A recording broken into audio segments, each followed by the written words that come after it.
Hello everyone, welcome to Paranormal M. Thanks for joining me again. If you enjoy the stories in this video, please give it a like. And if you've had any paranormal experience you can't explain, you can send it to me. We'll start with a story from someone who used to live with two friends from uni. Their house already had strange noises sometimes, but one day, they heard something that sounded exactly like their roommate. Now let's get into it.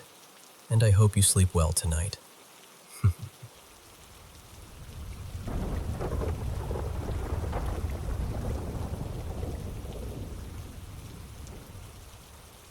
So this happened last year, when I was living with two friends from university. We were all around the same age, early 20s. I'll call them Mia and Lila. The house we rented had this big metal gate you had to unlock before you could even get into the yard. Then, after that, there was the actual front door. We all had keys for the front door, but for some reason, there was only one key for the gate. We always said we'd get another copy made, but we never did. You know how those little errands become permanent ghosts on the to-do list. So whoever finished class first would take the gate key for the day. That afternoon, Mia had it because her lectures ended earlier than ours. Lila and I got back at the same time, and we both just assumed Mia was already inside. She had told us she was going straight home after class. Now, the gate was tall enough that you couldn't really see through it, but sound carried really clearly. We rang the bell a couple of times, and after a moment, we heard the front door open from inside the house. Then we heard Mia's voice. Clear as anything, she said, "Hang on, I'm coming." It sounded exactly like her. Not just a similar voice, it had her tone, her little rushed way of speaking, everything. Then we heard footsteps, like someone moving around inside with shoes on. So Lila and I just stood there, waiting. But nobody came. We rang again, waited again. Still nothing. At first, I was just irritated. It was boiling outside, we were tired, and I remember thinking, why is she taking so long? I kept pressing the bell and knocking on the gate, but there was no answer at all. Eventually, we called Mia. She picked up, and immediately I could tell she wasn't in the house. There was traffic noise behind her. I said, "Can you please open the gate?" And she sounded confused.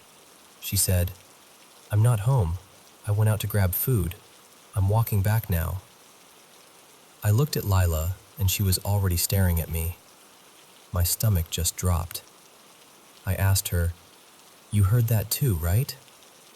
And she nodded. She looked genuinely scared and said, "Yes, I heard her." There was no one else living with us. No visitors, no spare roommate. And it wasn't some vague sound that we convinced ourselves was Mia. It was her voice, from inside the house, telling us she was coming. I don't live there anymore, thankfully.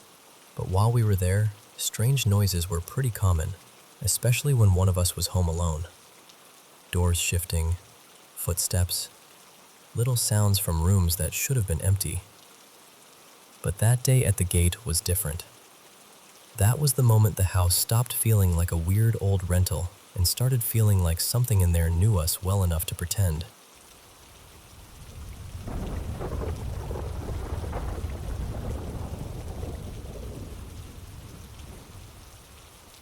I grew up in a little town in central Georgia when I was about 8 years old.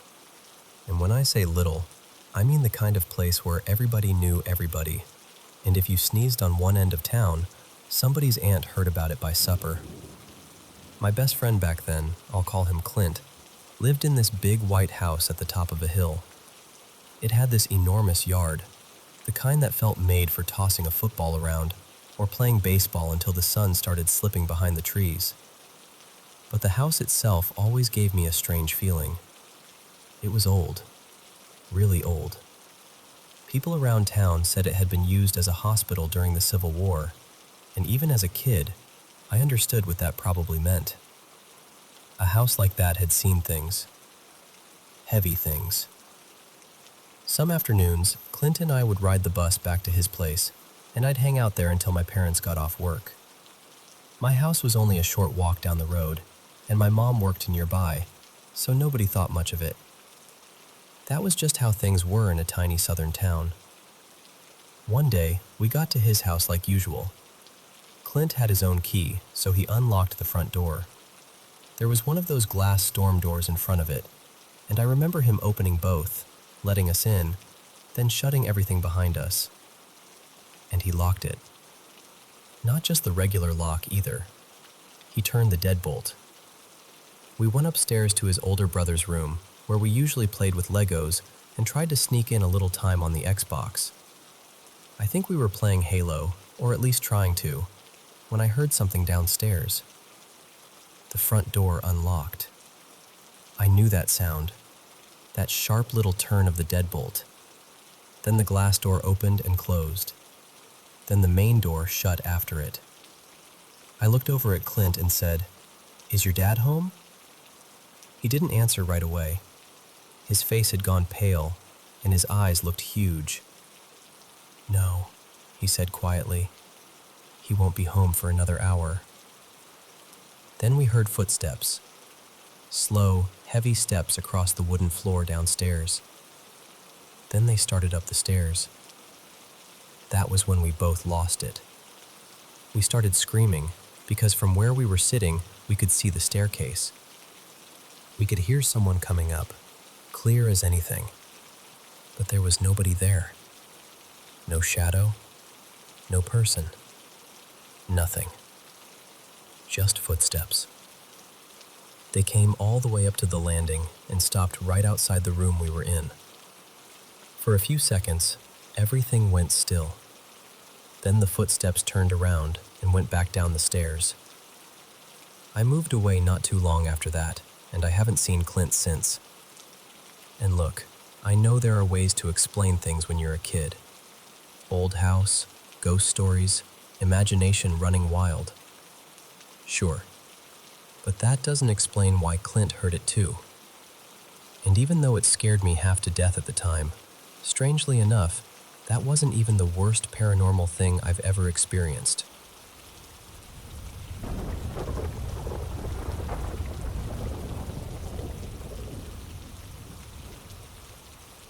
Before I get into everything, I should probably explain that we moved into this old house back in October.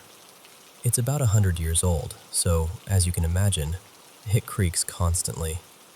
At first, I honestly thought we were hearing someone taking random steps upstairs when nobody was up there. Then one night, I was showering in the upstairs bathroom, and I realized the sound was actually coming from the chimney. Bricks, or maybe pieces of the flue, were shifting and falling down inside it, which is comforting in one way, and financially terrifying in another. I do not even want to think about what that's going to cost. I did try to be reasonable about all of this. I looked online, checked old police scanner reports, searched through news articles, and from what I can tell, nobody has died in this house. At least not in any way I could find, and not through the last several owners. But ever since we moved in, I've been waking up randomly in the middle of the night. That never really happened when I lived with my parents, and it didn't happen much in my old apartment either. Sure, sometimes I'd wake up because I had to pee, or because I needed to shift around from pain since I have chronic health issues. But this is different. Now, a couple times a week, I'll wake up at midnight, or sometimes exactly 3:33 in the morning. I'm not in pain. I don't have to use the bathroom. I'm just suddenly awake, like something pulled me out of sleep. This is also my first time living in a house with gas, so even though I've had a ghost-related experience before, I really am trying to think logically. We have carbon monoxide detectors all over the house. I test them often. There is a very slight gas leak from an old, rusty pipe in the basement, but when I bring the detector right up to it, it doesn't pick anything up because it's apparently that faint. We were told we could either replace the pipe or putty it for now, so that's something we're handling. But I really don't think carbon monoxide poisoning is what's happening. My kids, my fiancé, and I aren't having unusual health issues or memory problems. 3 of us have ADHD, so believe me, I would notice if things were suddenly worse than normal. And honestly, this mostly seems to happen to me. My fiancé has had a few moments where he randomly felt creeped out, but nothing like what I've been experiencing. Lately, it happens when I'm right on the edge of sleep. I'll be almost fully asleep, barely conscious, and then suddenly I'll hear muffled talking, or creaking that doesn't sound like a small animal and doesn't sound like my kids. Last night was the worst one. I woke up at 3:33 in the morning, confused and not sure why. I stayed awake for maybe an hour, just lying there, trying to calm down. Eventually, I finally started drifting off again. I was right at that point where you're almost gone, almost asleep, and then I heard 3 loud knocks upstairs. Clear, heavy knocks. Right after that, I heard this loud creaking sound, almost like someone was shifting their weight back and forth on the creaky steps upstairs. A couple minutes later, I felt pressure on my chest. At first, it felt almost like a cat had jumped up and settled on me, except we don't have any pets. I was too scared to look, so I slipped my hand under the blanket to feel what it was. And what I felt didn't feel like a cat. It felt like a hand bigger than mine. My fiancé was asleep beside me, facing the other direction, and this pressure felt like it was coming from above me, like someone was standing over me and reaching down. I don't know what to do with that. I really want to believe this house is not haunted because ghosts absolutely terrify me. I love horror movies, but ghost stuff gets under my skin in a way nothing else does.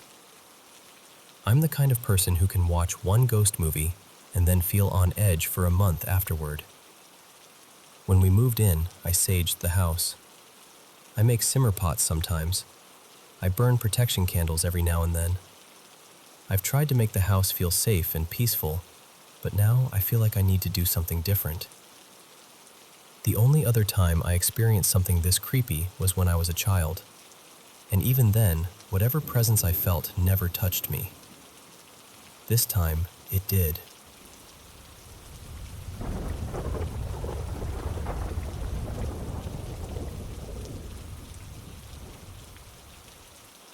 I'll start by saying that my dad's side of the family always had this spiritualist streak running through them.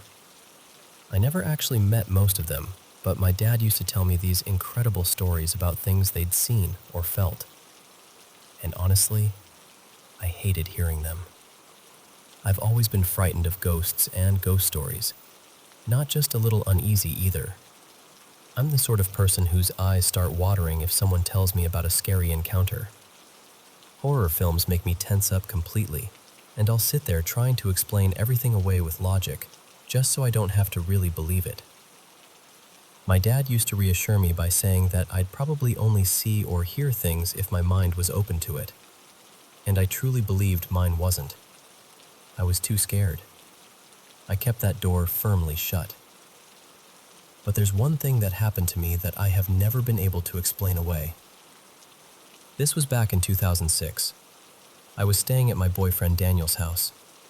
It was an older, semi-detached house on a busy road with fields stretching out across the front.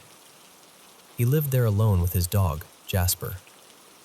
I'd just had a shower and gotten dressed, and I was standing in the bedroom, looking out of the window toward the fields. I remember thinking how peaceful the view was. It was one of those ordinary, quiet moments where nothing feels wrong at all. Then, all at once, I got this awful feeling deep in my stomach. I knew someone was standing right behind me. My whole body went cold. My neck stiffened, and I couldn't move. It felt as though whoever was there was so close that I could feel them near my neck. Not touching me exactly, but close enough that I could sense their breath. Then this voice spoke right into my ear. It was male, deep, rough, and gravelly, almost hoarse. And it said, "Look at you." Look at you." The second I was able to move, I ran. I flew out of that room, down the stairs, and straight out the back door.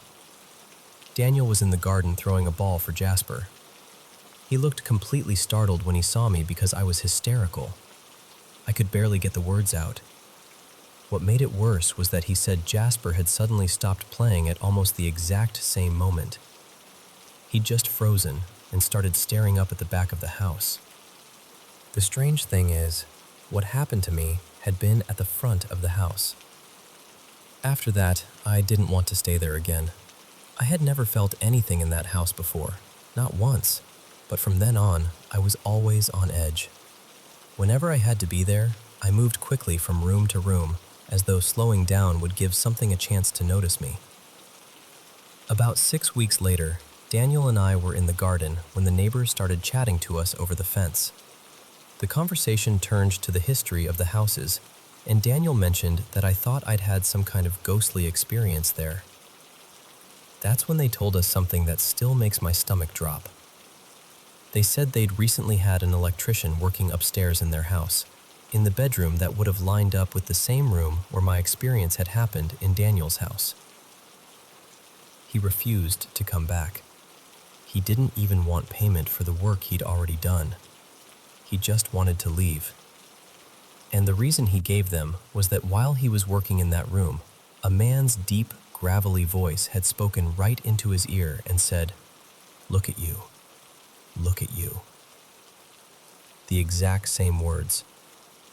There was no way they could have known what had happened to me. They had been away on a cruise around the time I told Daniel, and nobody had been in touch with them about it. Everyone swore they hadn't spoken about it before that day, and their reactions felt completely genuine. Believe me, I wanted to think they were winding me up. I wanted that so badly. But they weren't. Daniel never had an experience in that house himself. He's very logical and doesn't like reading too much into things.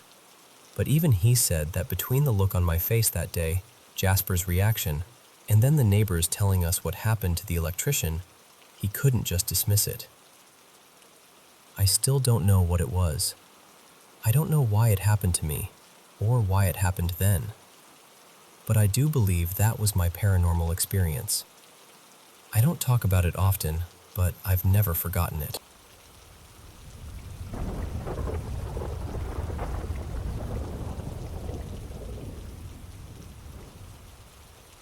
I've had strange things happen before, things I could usually brush off, or at least try to explain away.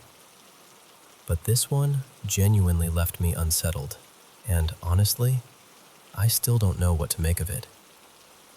That night, I was sitting on the couch in the living room, trying to finish some homework while my mom was nearby.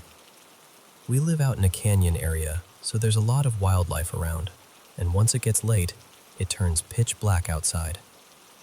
It also gets really cold, and the whole place becomes so quiet that every little sound feels louder than it should. It was close to 11 p.m., and I had an assignment due at midnight. I was already stressed because the online program I was using kept glitching and giving me problems. Every so often, I'd get frustrated and mutter under my breath, or snap at the screen because it just wasn't working the way it was supposed to. At some point before I finished, I decided to drive to a nearby gas station. I honestly don't remember exactly why. Maybe I wanted a drink or a snack, or maybe I just needed to get out of the house for a few minutes. There's nowhere close enough to walk to where we live, so even a small errand means getting in the car. When I got back, I settled onto the couch again and kept working. Before long, the software started acting up again, and I felt myself getting irritated. I started to say something like, "This stupid piece of..." And then I stopped. Right outside the front door, another voice cut in. It sounded like an angry man's voice, loud enough that both my mom and I heard it clearly. But the strange part was that it didn't sound like normal speech. It almost sounded like someone, or something, was trying to imitate English without actually forming real words. Just this harsh, furious voice right there by the door. The anger drained out of me instantly, I just looked over at my mom, and she was staring back at me with the same stunned expression. Neither of us said anything for a second. Then she told me she had heard the exact same voice earlier, while I was gone at the gas station. That made the whole thing even stranger. I asked her if she had been able to make out any words either time, and she said no. She said it sounded angry both times, but there were no clear words, no sentence, nothing that made sense. The part I still can't get past is that we have a Ring camera right at the front door.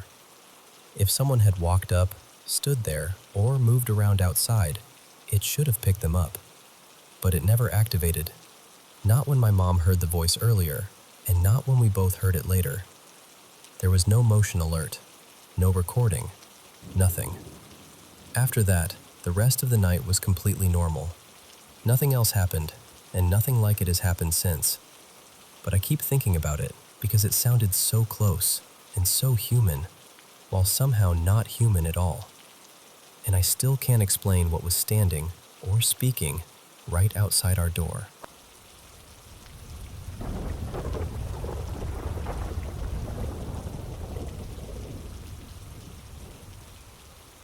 I don't really know what else to do at this point. I've tried handling it the only way I can. I don't have extra money right now for Palo Santo, sage, or anything like that, so I just stood there and told it out loud that it needed to leave. I thought maybe being firm would help, but honestly, I think it made things worse. I'm in southeastern Michigan, and what's strange is that this didn't come out of nowhere completely. About 4 years ago, we actually caught something on camera. That was the only time anything really happened back then, and after that, it went quiet. Completely quiet. So I have no idea why it's suddenly active again now, or why it seems so focused on me. It feels like it knows how to scare me. At first, about a week ago, I kept seeing little movements out of the corner of my eye. Just quick flashes, too fast to make out a shape. I'd turn my head and there'd be nothing there. Then every day it seemed to add something new. First it was movement. Then I started making out what looked like a head, then arms, then hands. After that, I began seeing tiny flashes of light, then shadows. Then I could feel it near me. That's the part that really got to me. There'll be this sudden coldness or a tingling feeling on my skin. Sometimes it feels like something is touching me. Other times, my bed will shift just enough for me to feel it move underneath me.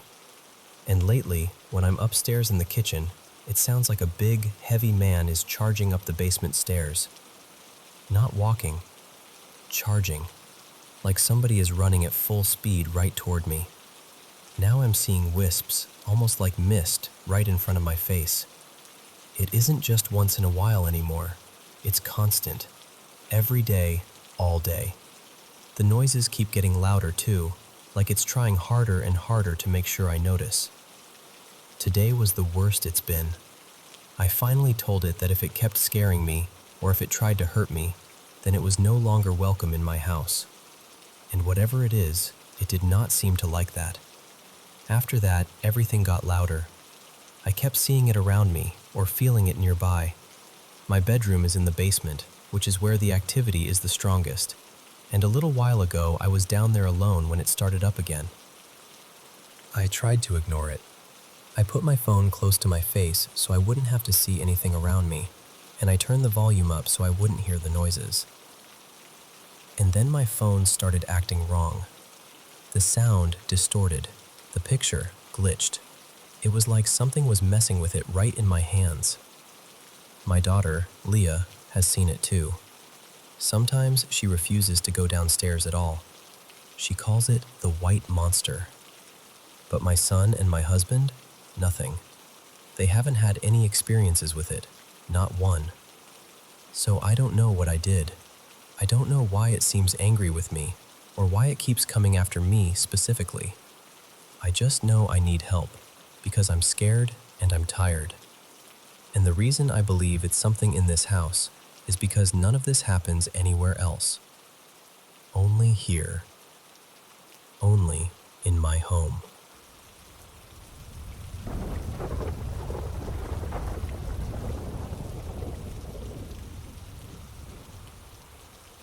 There's something in my bedroom, and I don't know how else to say it except that it doesn't feel kind.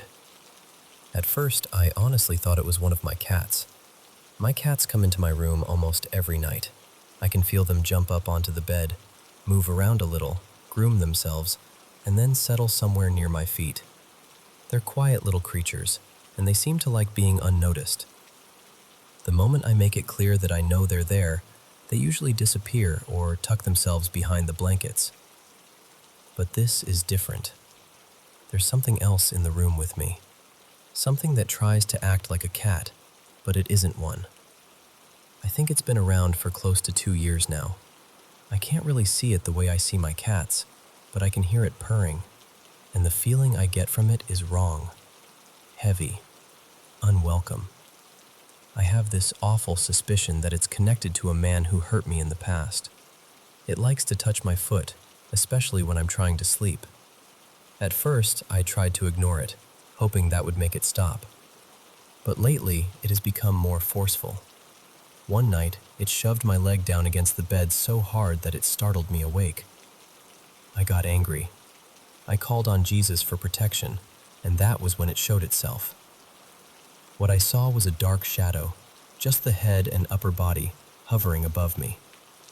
It also does this strange thing where it makes my body vibrate.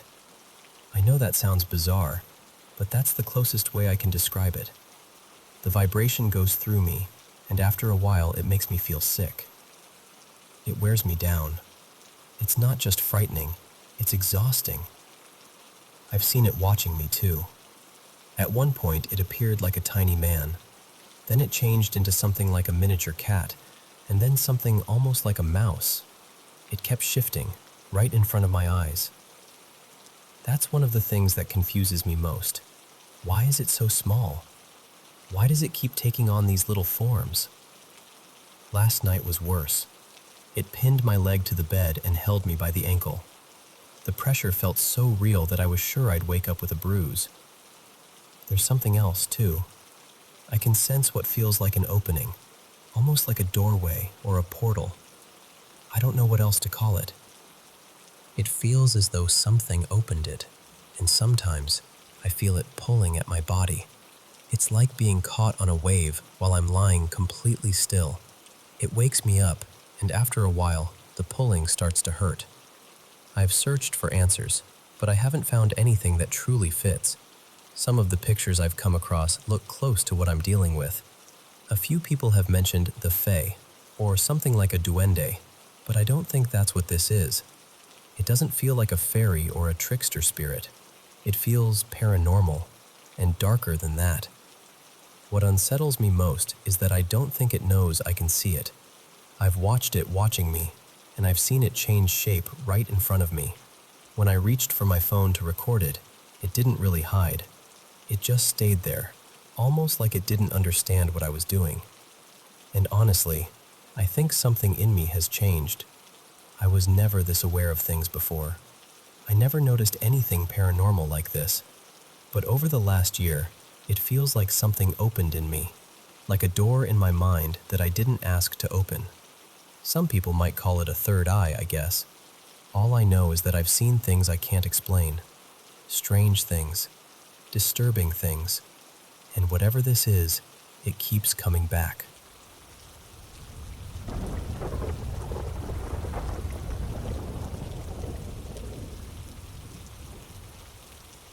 I still think about this sometimes, honestly. It happened late one night in Dublin, and even now, I don't really know what to do with it. It was February, cold the way only Ireland seems to get cold, and I was walking home from the gym sometime around 11:30. It might have been closer to midnight. I was taking the route through the grounds around an old church, this little park area with one road cutting through it and a footpath along the side. I was already on edge that night because a few weeks before, someone had followed me through a different park on my way to the gym. So I was being careful, checking behind me every so often, listening for footsteps, all of that. The road through the church grounds was straight and pretty well lit. It led toward the church car park, and then there was a gate into a small housing estate where I was living with my grandmother at the time. It was one of those places where everyone recognized everyone, or at least you knew when somebody didn't belong. There was also a river running along that stretch, with a steep embankment down to it. I knew how awkward and dangerous it was because when we were kids, my friend Callum once slipped down there trying to rescue a football from the water. Even at 10 or 11, we could barely keep our footing on that bank. So anyway, I looked over my shoulder for just a second. There was nobody behind me. But when I turned back around, there she was. An elderly woman. Much too close to have come from the gate, because I would have seen her before. She was wearing a pale cardigan and a long, light-colored dress, and she had shopping bags in both hands. That alone felt strange. It was freezing, it was nearly midnight, and she looked to be in her late 80s at least, maybe older. I remember being able to see her face clearly under the streetlights. Her posture was hunched, slow, tired. But I didn't recognize her from the estate, and that bothered me more than I wanted to admit. Still, I told myself she was just an old woman, nothing more. So I kept walking. When I got close, maybe a meter away from her, she suddenly let out this awful screech. I don't mean a shout. I don't mean a scream like someone being startled. It was this sharp, terrible sound that honestly didn't feel human. It went right through me. I jumped and hurried past her, trying not to panic. I only got a few steps away, maybe 3 or 4 meters, before I looked back. And she was gone. Just gone. There was nowhere she could have gone that quickly. I didn't hear footsteps. I didn't hear the rustle of bags. I didn't hear her fall. And because of where she had stopped, right beside the river, the only place she could have disappeared to was down that embankment. But that bank was steep. I knew it was steep. A child would have struggled on it, never mind a frail old woman carrying bags. And if she had fallen, I should have heard something. A splash, a cry, anything. There was nothing. When I got home, I told my grandmother. She listened quietly, and then she said the thing I had already been afraid to say out loud. She said it sounded like a banshee. In the old stories, a banshee appears as a woman in white, crying or wailing as a warning before death comes to a family. Sometimes she's seen near water, washing blood from clothes. And I know how that sounds. I know there are probably people who would try to explain it away. Maybe she was a confused elderly woman. Maybe she stepped into the shadows somehow. Maybe I was tired, anxious, already scared from what had happened weeks earlier. But I can't make any of those explanations fit. Why was she there at that hour? Why was she dressed like that in the cold? Why did she scream at me? And what was in those bags? Not long after that night, my grandmother was hospitalized. She survived, but only for a few more months. So sometimes I wonder if that woman, whatever she was, had been warning me. I still don't know. But I remember that sound, and I remember looking back at that empty road with the river beside it, knowing there was no ordinary way she could have vanished.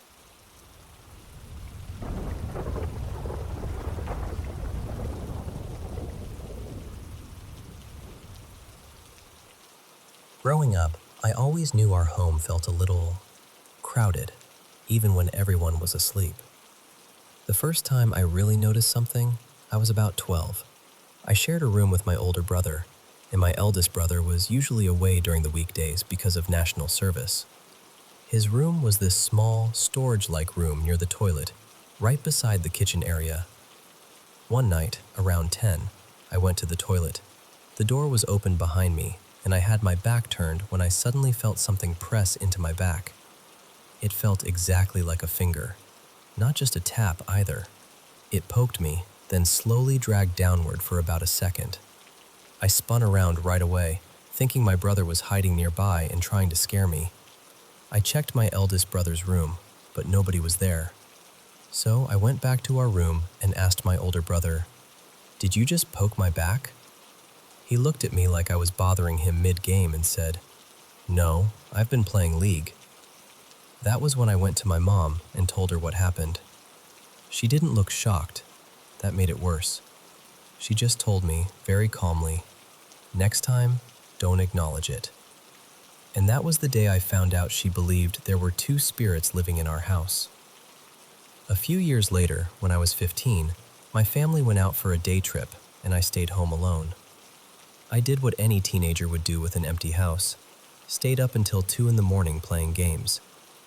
Before sleeping, I went to the kitchen area to brush my teeth. The bathroom, toilet, and my eldest brother's room were all around there. Now, our toilet door was an old sliding door, not the smooth kind. You had to use real strength just to shut it properly. While I was brushing my teeth, that door suddenly slammed halfway shut. I jumped backwards so hard I nearly slipped. At first, I tried to blame the wind, because your brain will grab anything normal before accepting something strange. But every window was closed. The main door was closed. The weather was completely still. And that door was so heavy, even a strong breeze would have struggled to move it. I ran back to my room, locked the door, and prayed until I fell asleep. Then, when I was 17, something happened that still bothers me. It was around 8 in the evening. I was lying on my bed texting a friend. My mom was in the bathroom showering, my brother was out running, and my dad was still at work.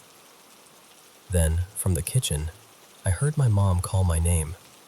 Clear as day. Her voice, her tone. Loud enough that I answered from my room. But she didn't respond, so I got up and went to the kitchen. I asked, "Mom, what did you call me for?" She looked confused and said, "What are you talking about? I didn't call you." My heart just dropped. I said, "Okay," and went back to my room, trying to convince myself I must have misheard. About 20 minutes later, she came in and said, "Mira, next time you hear your name being called, don't answer. You already know what it is." I told her, "But it sounded exactly like you." Her face went pale. She said she would try to get a Buddhist priest to bless the house, but in the end, she couldn't find anyone available. By 19, I had convinced myself the strange things only happened around the kitchen. I was wrong. One night, around 9, my brother was eating in the kitchen while I was in our room playing games. We had a bunk bed, and near it was a small drawer where we kept clothes. On top of that drawer, we had a little open container filled with pens, pencils, and markers. Suddenly, one pen dropped to the floor. I sat up too fast and hit my head on the bottom of the bunk bed frame. Before I could even react properly, another pen flew from the drawer across the room toward the window. I shouted for it to stop. My brother rushed in and asked what happened. I told him, one pen fell and another one literally flew across the room. He didn't really believe in this kind of thing, so he looked at me and said, "Are you sure?" Right after he said that, the pen by the window slid across the floor by itself toward the door. We just stared at each other. I said, "Yeah, I'm pretty sure." After that, we told our mom, and she basically said we just had to live with it until we moved out. The last story is actually my mom's. This happened a few months ago, near a gas station close to our house. It was around 8 at night, and my mom was walking home from the bus stop when she saw my uncle's car at the gas station. He was refueling. But then she noticed a woman sitting in the passenger seat. That confused her, because my aunt was at home with the kids. So my mom messaged her sister and said she saw someone in the car. My aunt replied, "Maybe he's giving a colleague a ride home. I'll ask him when he gets back." A little later, my mom got a call from my uncle. He asked, "Did you really see a woman in my passenger seat?" My mom said, "Yes. Who was she?" There was a pause. She could hear him talking to my aunt in the background before he came back and said, "Please don't scare me." There was nobody in my car. I wasn't driving anyone. My mom said, "But I really saw someone sitting beside you." At that point, my aunt started shouting and chanting in the background, and my uncle quickly ended the call. There's one more story, but I don't remember it myself because I was barely 3. My mom told me about it later. Back then, my grandparents were still living with us in that same old house. I was playing with a ping pong ball, bouncing it against the wall while my mom and grandparents watched me. One time, I threw the ball at the wall, and instead of bouncing back normally, it lifted upward by itself, rose toward the ceiling, then dropped down again. My mom and grandparents looked at each other and silently agreed not to tell me. I only found out years later when I asked my mom about her own experiences. And honestly, after everything that happened in that house, I believe her.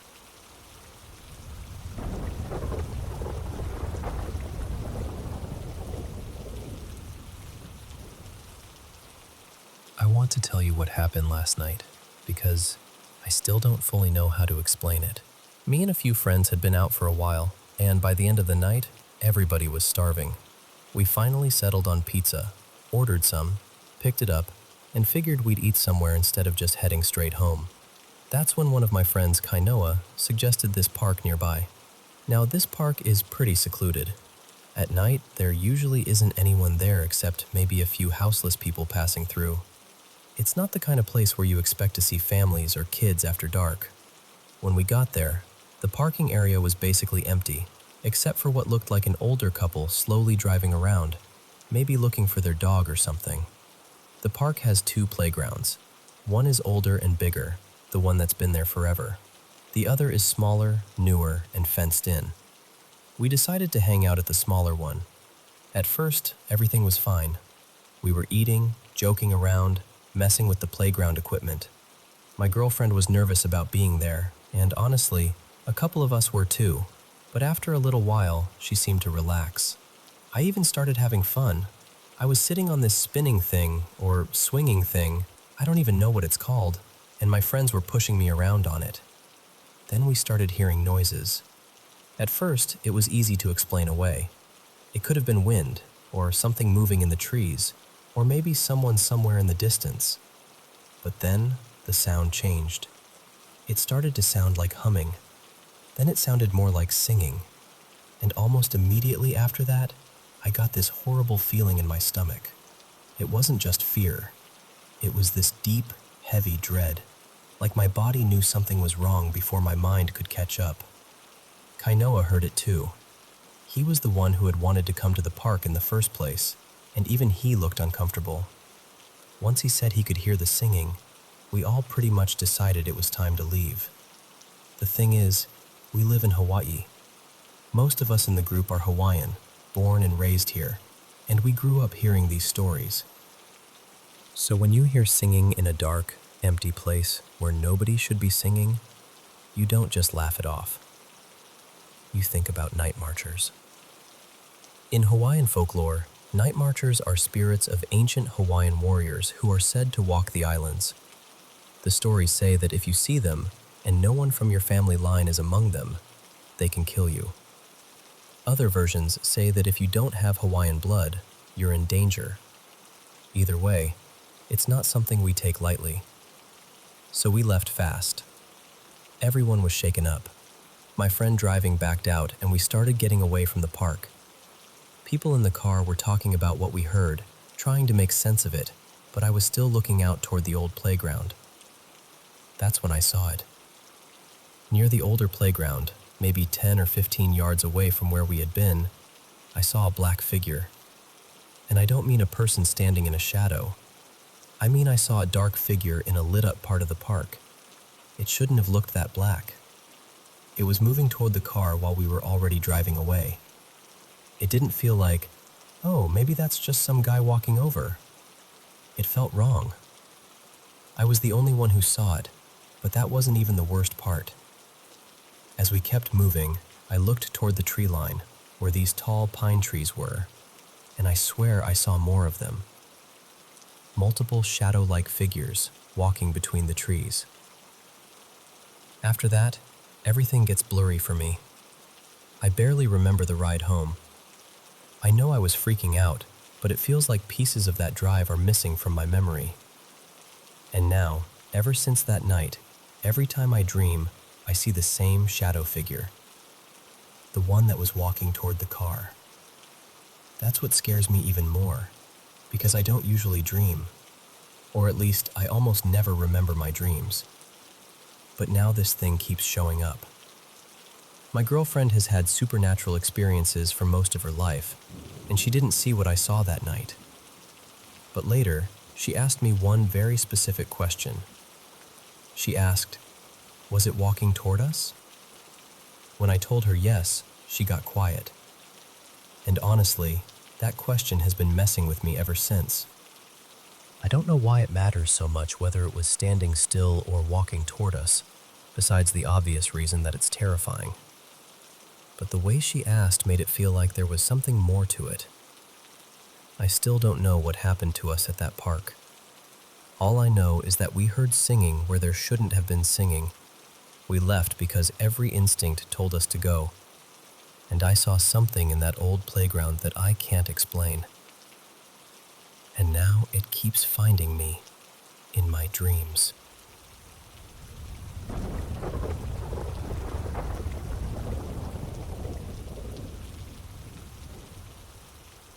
I grew up in a trailer park in South Carolina, not too far from Myrtle Beach. On a good day, you could get there pretty quickly.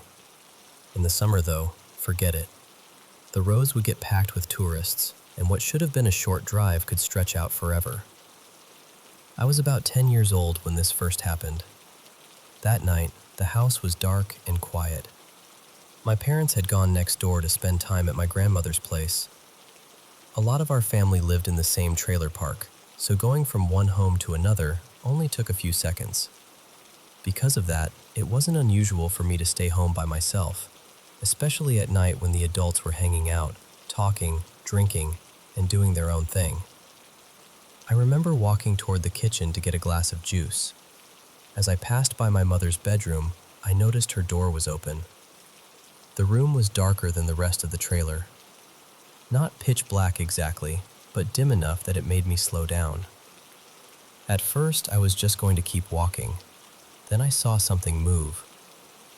I stopped and stared into the room, trying to make sense of what I was seeing.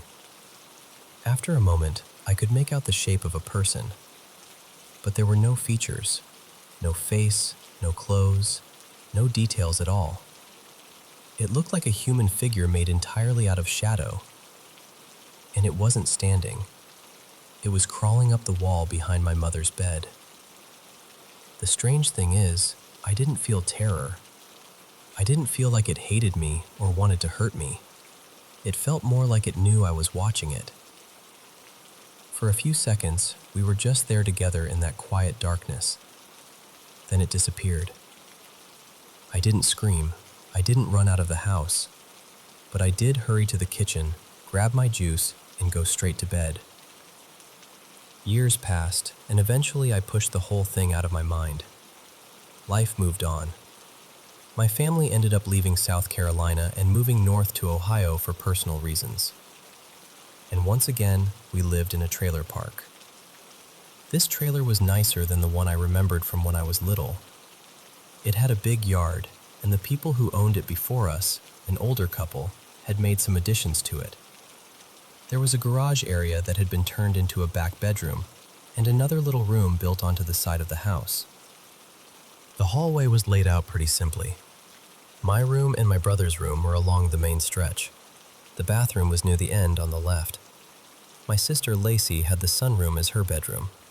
My mother's room was at the very end of the hall. One afternoon after school, I was home alone again.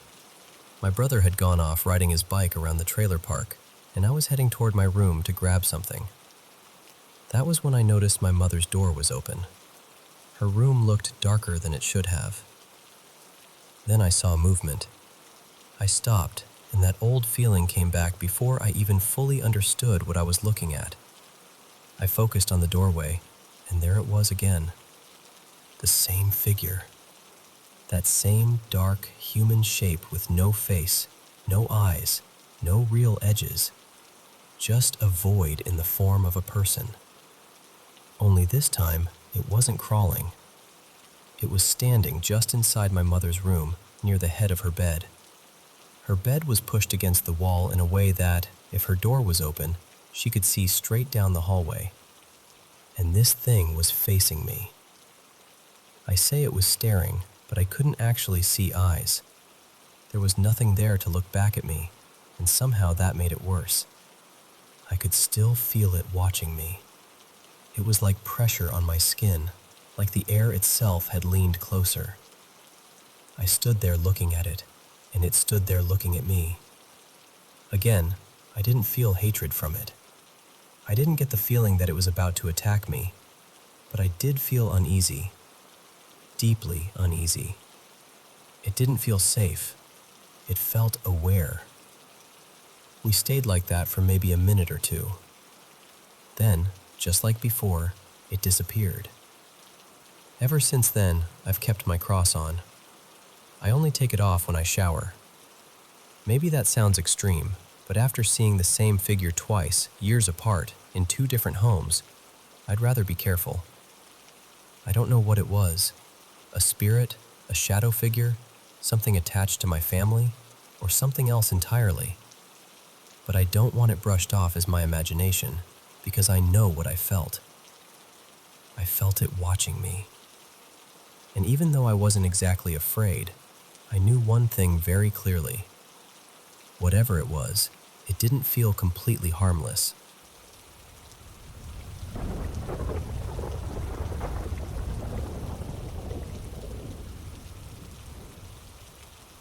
So I moved into this house a little over a year ago, and before I get into what happened last night, I feel like I should explain the smaller things first, because they've kind of been building up in the background.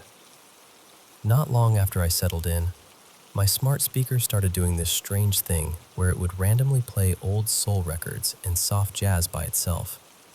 It's in my little workroom, and that door is usually closed. The weird part is, it only seems to happen when the door is shut. I found out later that the woman who lived here before me, her name was Elaine, had passed away after some health problems. From what I was told, she was the kind of person who loved company. She always had people over, always had music playing, always made the house feel alive. So honestly, part of me likes to think the music is just her keeping the place from getting too quiet. Other things have happened too. Nothing huge or theatrical. No crashing cabinets or shadowy figures standing at the end of the hall. Just little things that are hard to ignore. I'll leave my reading glasses beside my laptop, and later they'll be sitting across the room on the bookshelf. Small objects fall from spots where they really shouldn't be able to fall from, and a couple of times, I've actually watched it happen. When I'm the only one home, I sometimes hear footsteps in the kitchen or down near the main bedroom. Every single time, I check the house. I look in the closets, the hallway, the rooms, everywhere. There's never anyone there. But the strange thing is, it's never felt threatening. Unsettling sometimes, sure, but not hostile. More like the house has a rhythm I just haven't fully learned yet. Then last night happened. I was sitting by myself in the living room, watching a movie, and out of nowhere I felt this cool draft move past me. That was odd enough, because the windows were closed and the room was still. And then, right beside my left ear, I heard someone say, "Hey," clear as anything. It wasn't a whisper. It wasn't a crackle from the TV. It wasn't one of those sounds you can explain away if you try hard enough. It was calm and casual, like someone walking into the room and greeting you gently. Just one word. "Hey." That was all. And I'm not going to lie, it rattled me. My whole body froze for a second. I have heard noises in this house before, but never a voice that close, never something that direct. But at the same time, I wasn't completely shocked. Not really. Because whatever is here has always felt quiet. peaceful, almost polite. Maybe Elaine just wanted me to know she was there. Or maybe she wanted to watch the movie with me. Either way, I think last night answered the question I'd been carrying around for months. This house isn't empty. Not completely.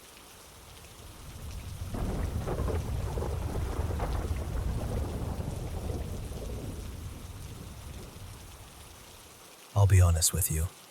We probably should have talked ourselves out of it before we ever got in the car. But that night, curiosity had its hooks in us. A few of us decided to visit this old cemetery on the edge of town, the kind of place with leaning headstones, weather-worn names, and graves that went back to the 1700s and 1800s.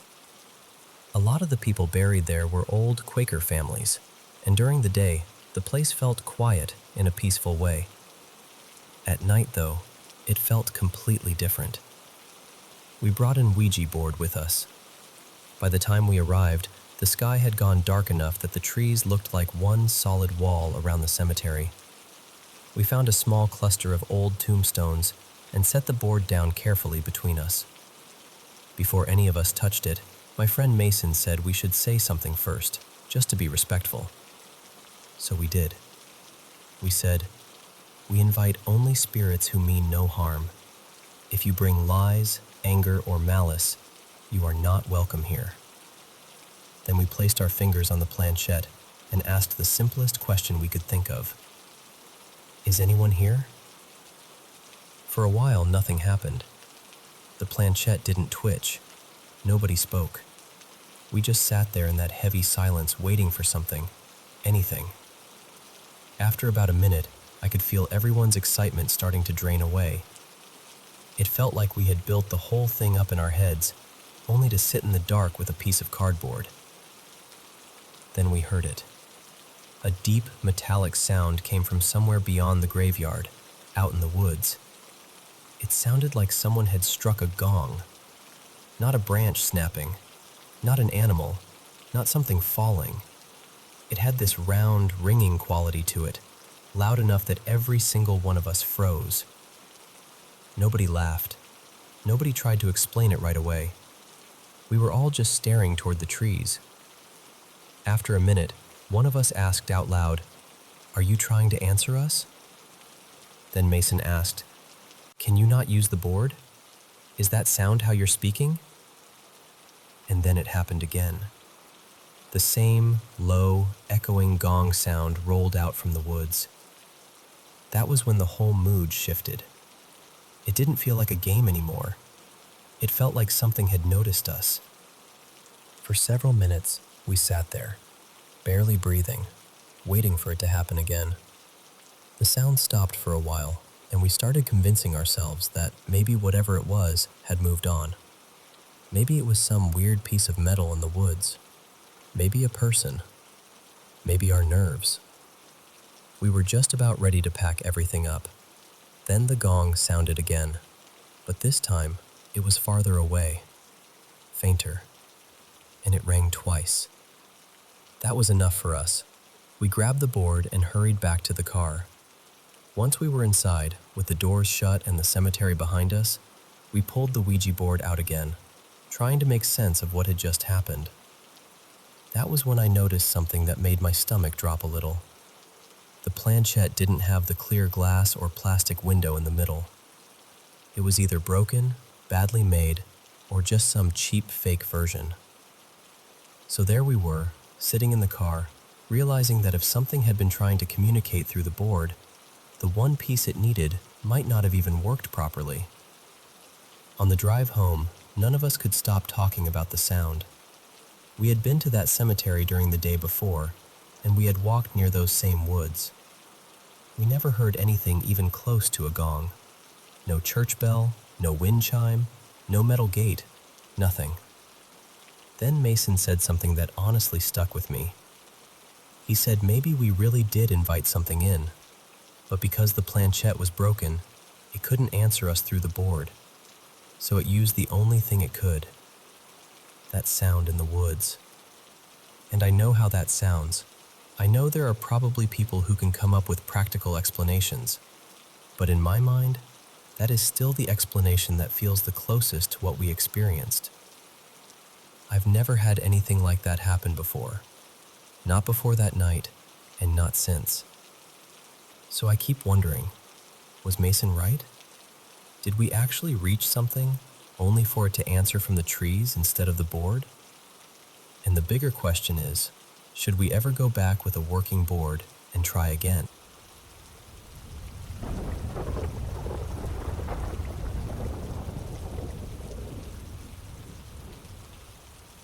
I don't usually talk about this, but it's one of those memories that followed me out of that place and never really let go.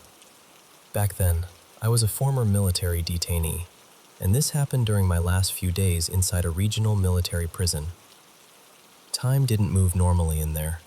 There was no sunlight where I was kept, no window, no real sense of morning or night. After a while, everything starts to blur together, and your mind begins doing strange little dances in the dark. At least, that's what I kept telling myself. I was in solitary confinement. They had me in C Hall, which was a whole row of cells, but I was the only person inside that block. Every other cell was empty.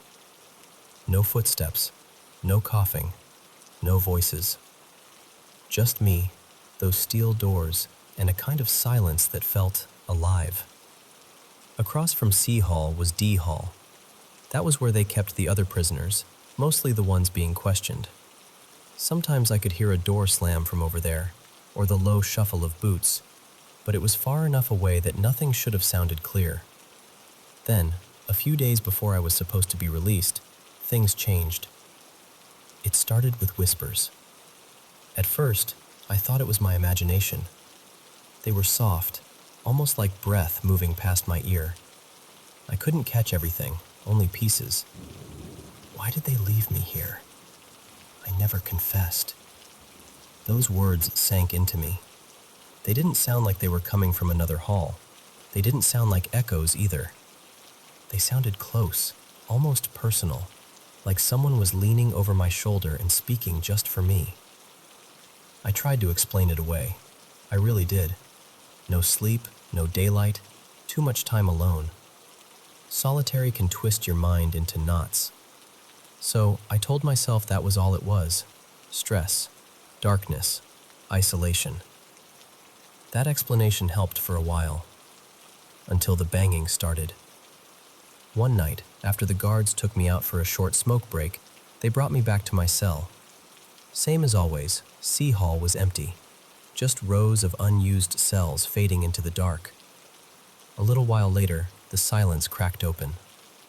I heard this violent banging, metal against bone, or at least that's what it sounded like, over and over again. Like someone was slamming their head into a cell door as hard as they could. No screaming, no crying, no voice at all. Just that horrible, steady impact. The guard came running back. He thought it was me. I could see it on his face when he opened my cell. He was ready for a fight, ready for blood, ready for whatever mess he thought he was about to find. But I was just sitting there. I told him I hadn't done anything. He didn't believe me at first, so he checked me over. My face, my hands, my forehead. He looked for cuts, bruises, anything that would explain what he'd heard. There was nothing. Not one mark. And that's when his face changed. He stopped accusing me. He stopped asking questions. He just stood there for a second, staring at me like he had walked right up to the edge of something he didn't want to name. Because he had heard it too. And he knew it hadn't come from my cell. After that, the whole place felt different. The guards got quieter, more alert. Sometimes they would pause near the entrance of the hall, like they were listening for something behind the walls. Even the distance between C Hall and D Hall didn't feel real anymore.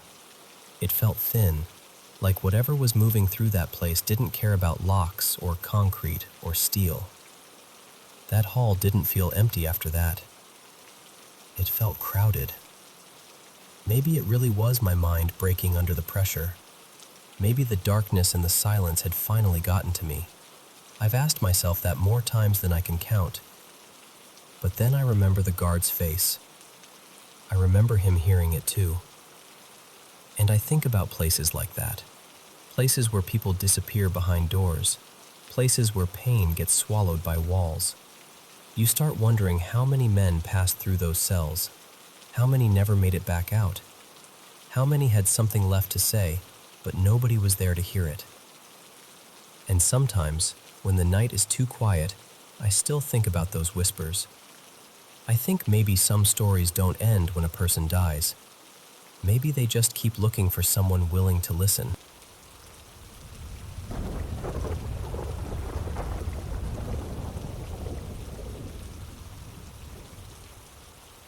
I've always kind of kept this story tucked away in the back of my mind, mostly because whenever people talk about haunted places in Old Town San Diego, the Whaley House usually takes over the whole conversation.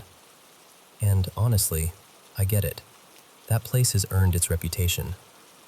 But Old Town itself has a strange feeling to it, especially at night. Some of the streets, the little shops, the restaurants, even the spaces between buildings, they all seem to hold on to something. And I feel like those stories deserve to be told too. This happened back in the mid-90s, when I was around 10 or 11 years old. My mom had a friend named Marla who worked at a cafe in Old Town.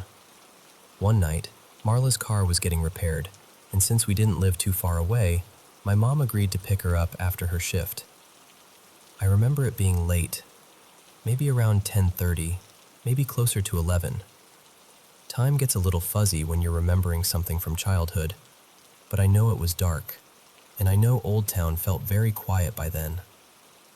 Marla had told my mom before that once she started working nights, the staff had this rule.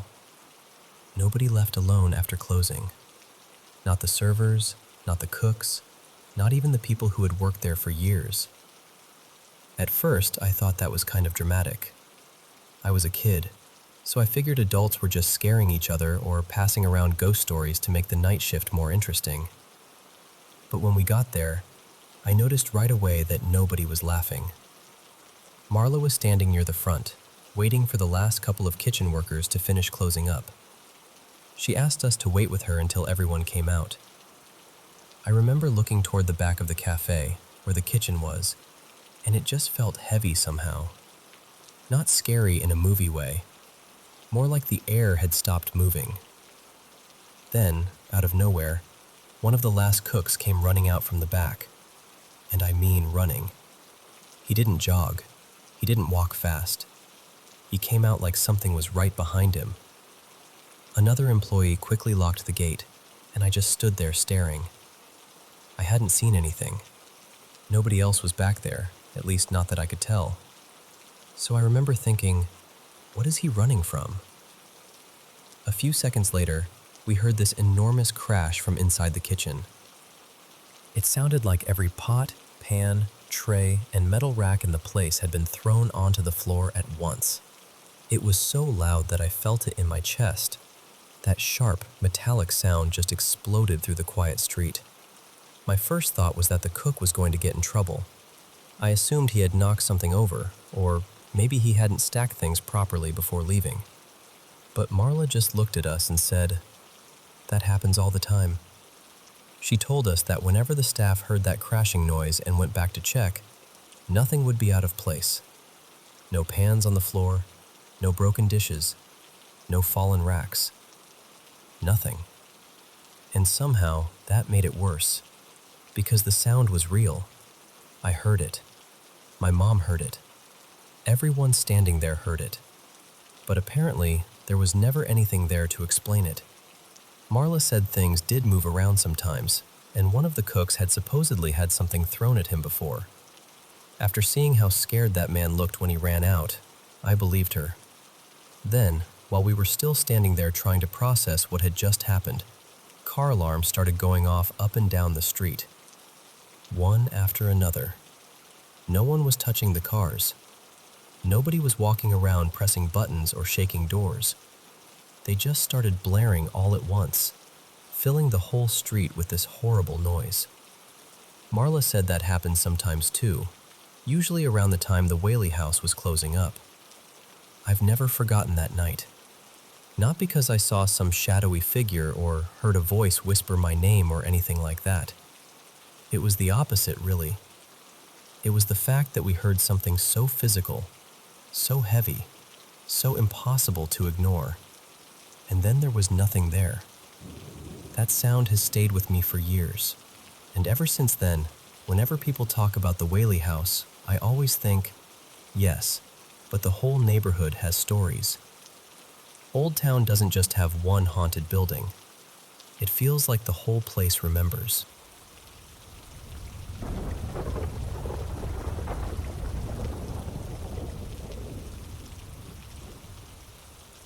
This happened a little over half a year ago, and I still think about it more than I probably should. It was very late, maybe close to 3 in the morning.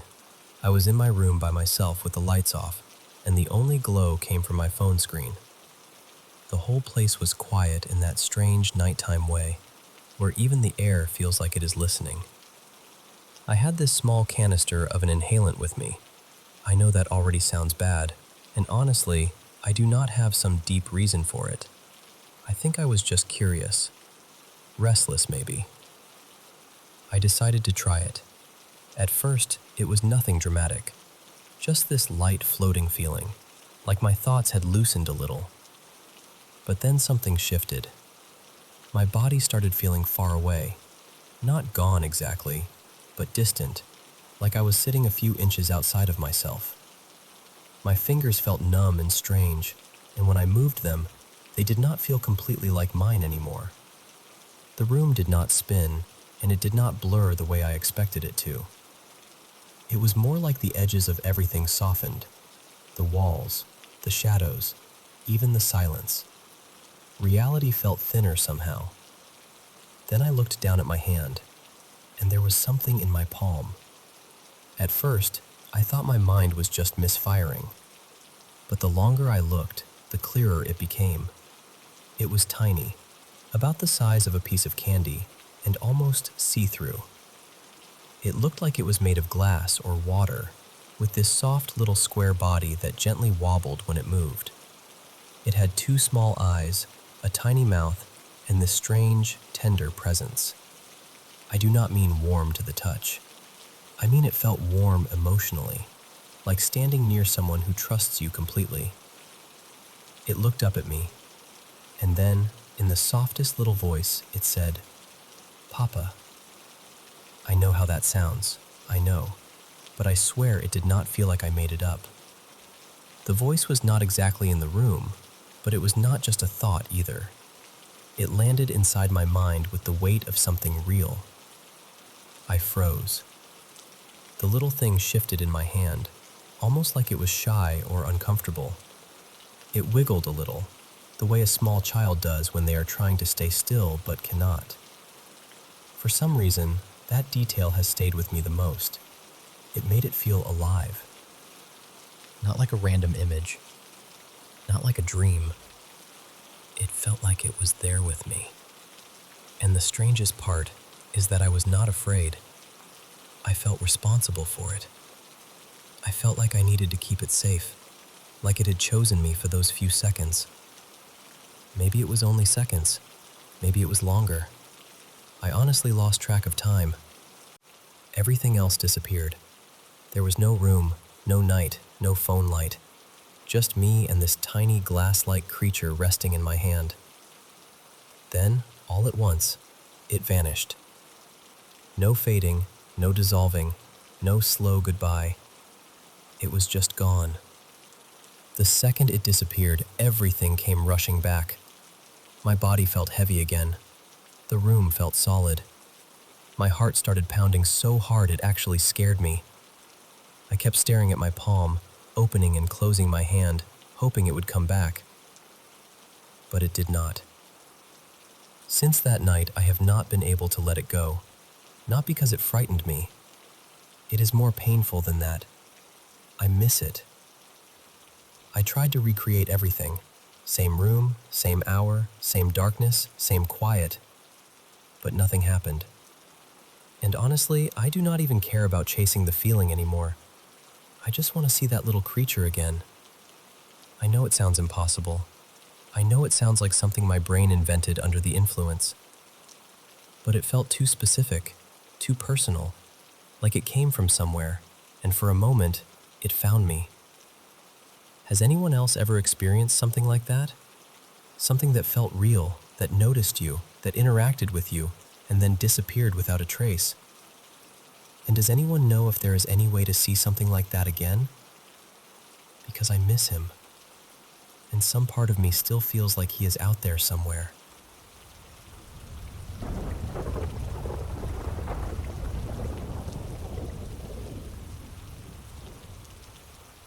I was 19 when this happened, and my uncle, who was only a few years older than me, had family land out in western Illinois, not too far from where the Rock River and the Mississippi run through the area.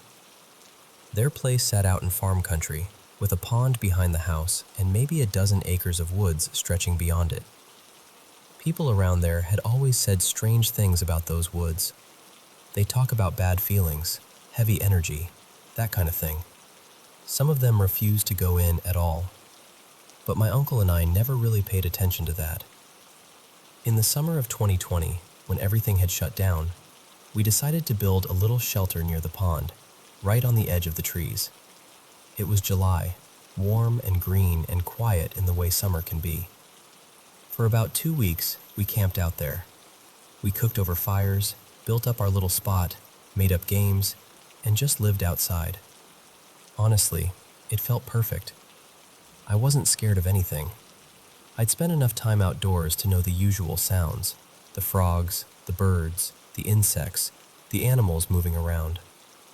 We had planned to stay out there for almost a month. We didn't make it that long. One evening, close to sunset, I went into the woods to gather more sticks for the fire. I knew the path well. You had to walk around the pond and enter through a narrow trail on the far left side of the woods. There was an old wire fence running along the property line, and deeper in, the fence bent through the middle of the trees. It was so old that some of the trees had grown right through it. I followed that fence toward the right side because I knew there were bigger trees and better fallen branches that way. At first, it was peaceful. I was humming to myself, just picking through the brush. Then, everything went silent. And I don't mean quiet. I mean silent. No bugs, no birds, no frogs, nothing. The air felt wrong all at once, like the whole woods had turned its head toward me. My body knew something before my mind did. I stopped moving and looked toward this big tree that had grown through the fence. I don't know why that tree caught my attention, but I couldn't stop staring at it. I stood there listening. Then I heard 4 steps. Heavy steps. Not like a deer. Not like a person walking. It sounded like something huge, running on 2 feet, stomping straight toward me. The ground felt like it shook under it.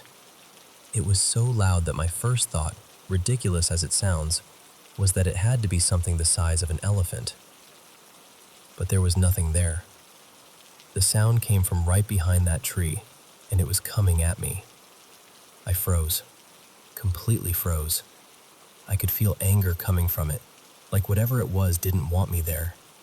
It took me a few minutes before I could move at all, and when I finally did, I ran back along the fence toward camp. When I got there, I told my uncle something had been in the woods and that it had come after me. He looked at me and said, "So you met Gerard?" That stopped me cold, because I hadn't told him the details yet. Then he told me that a few years earlier, he and a friend had been near the right side of those same woods at night, filming dumb little videos. Everything suddenly went quiet for them, too. They both got anxious for no reason, just this physical sense that something was wrong. Then they heard 4 heavy steps, like something running at them on 2 feet. They ran. He said it sounded close enough to touch them. That scared me more than what had happened in the woods, because his story matched mine almost exactly, and he had told it before I explained what I heard. But I was young, And honestly, I was stupid enough to think being scared meant I needed to prove something. So later that night, after the sun went down, I grabbed a flashlight and went back. I didn't even make it as far as before. I walked in from the left side and followed the fence up to where it turned into the middle of the woods. The feeling came back immediately. All that confidence drained right out of me. I stood there shining the light into the trees, knowing something was there even though I couldn't see it. Then a stick cracked to my left. I turned quickly, but there was nothing. When I looked back, I saw it. It was sitting up in the branches of a tree, maybe 50 feet away, watching me. At first I wanted to tell myself it was an owl, but I know what owls look like. I'd seen plenty out there. This wasn't that. The eyes were big, but the glow didn't seem to come from the eyes themselves. It looked like the light was coming from behind them, deeper in the skull. And there was a body with it. Long, twisted, dark, almost like a shadow folded into the branches. We just stared at each other. I couldn't move. I felt numb, like my body had decided I was already dead. Then another stick cracked to my left. I looked over for 1 second. Nothing. When I looked back, it was gone. That's when I started yelling for my uncle.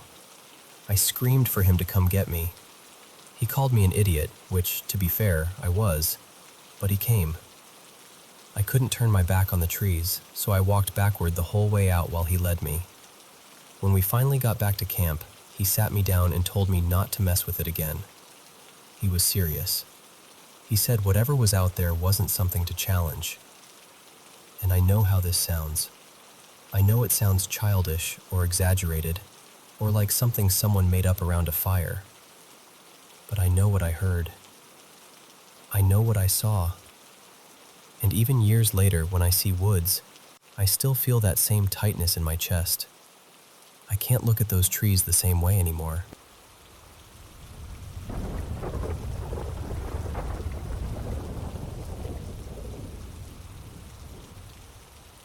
When I was 16, I went through a medical emergency that changed my life in a way nobody saw coming. In just a few hours, I lost my sight completely and permanently in both eyes. It happened so fast that nobody around me really had time to understand it. My family was terrified. The doctors were trying to figure everything out, and I was just gone from the world for a while. I was in a coma for several days, and when I finally woke up, there was a breathing tube down my throat. I had no idea where I was, what had happened, or why everything was so dark. I remember feeling confused in a way that is hard to describe. Not just scared, but completely unmoored. A few nights later, I was awake in my hospital room. It was the middle of the night, and everything was quiet except for the soft sounds of the nurses moving through the halls.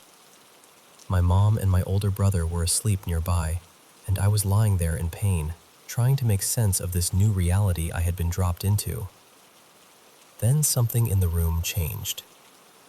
I know that sounds vague, but that is the only way I can explain it. The air felt different. The room felt like it had shifted somehow. It was strange, and honestly a little unsettling at first, but at the same time, there was this deep calm in it. I was on a lot of medication, so I have thought about that many times. I have asked myself if maybe my mind was playing tricks on me, but I really do not believe that was it. I was awake. I was aware. I knew where I was. I could understand what was happening around me. After so much noise and fear and pain, everything suddenly felt still. I softly said, "Hello?" because I thought maybe a nurse had stepped into the room, or maybe my brother had moved in his sleep. And then I felt weight pressed down gently on the edge of my bed. Right after that, this unbelievable feeling of peace came over me. It was not just comfort. It was bigger than that. It felt like warmth moving through my whole body, like being wrapped in something safe after being cold for a very long time. And then, in my mind, I heard the words, You're going to be okay. Just keep holding on." I was stunned. I actually shook my head because part of me thought, no, this cannot be real. I thought maybe the medication was doing something strange to me. I said hello again, louder this time, trying to figure out if someone was actually there. And just like that, the feeling changed back. The room felt normal again. The pressure, the heaviness, that strange closeness in the air, it all lifted. And whatever had been there was gone. I say she because that is what it felt like. I did not see anyone. I could not see anything at all. But the presence felt feminine to me. Gentle, kind, deeply empathetic.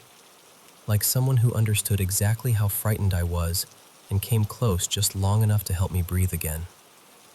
I still do not have an explanation for it. I am not religious. I do not really believe in angels or spirits or anything like that. But I know what I felt. I know I was awake. I know I was mentally clear enough to understand my surroundings. And I know that, for a few moments in that hospital room, I felt something sit beside me and tell me to keep going. I have carried that moment with me ever since.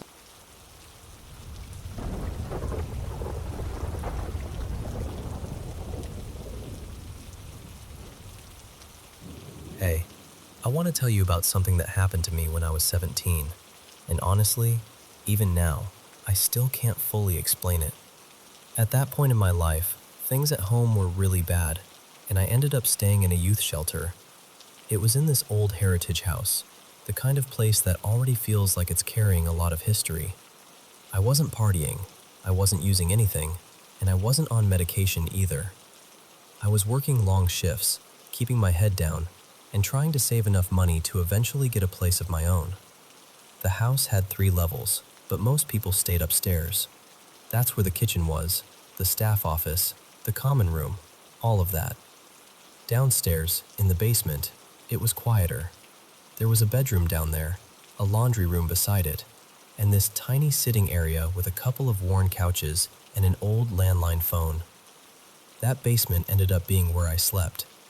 And I need you to understand, the whole shelter felt heavy in general, which maybe makes sense. Everyone there was going through something, but the basement felt different. Not just lonely, different. Like the air down there didn't move the same way. At shelters like that, staff do what they call night checks. A few times every night, they open the bedroom doors just enough to make sure everyone's still there. Because of that, the hallway lights stayed on all night, and they were ridiculously bright. So my roommate and I always kept our door shut when we slept. She worked late shifts at a fast food place, so whenever she came back, she'd go straight to bed and be completely out. One night, I was dead asleep when I woke up to the sound of the bedroom door creaking open. I could see the hallway lights spilling into the room.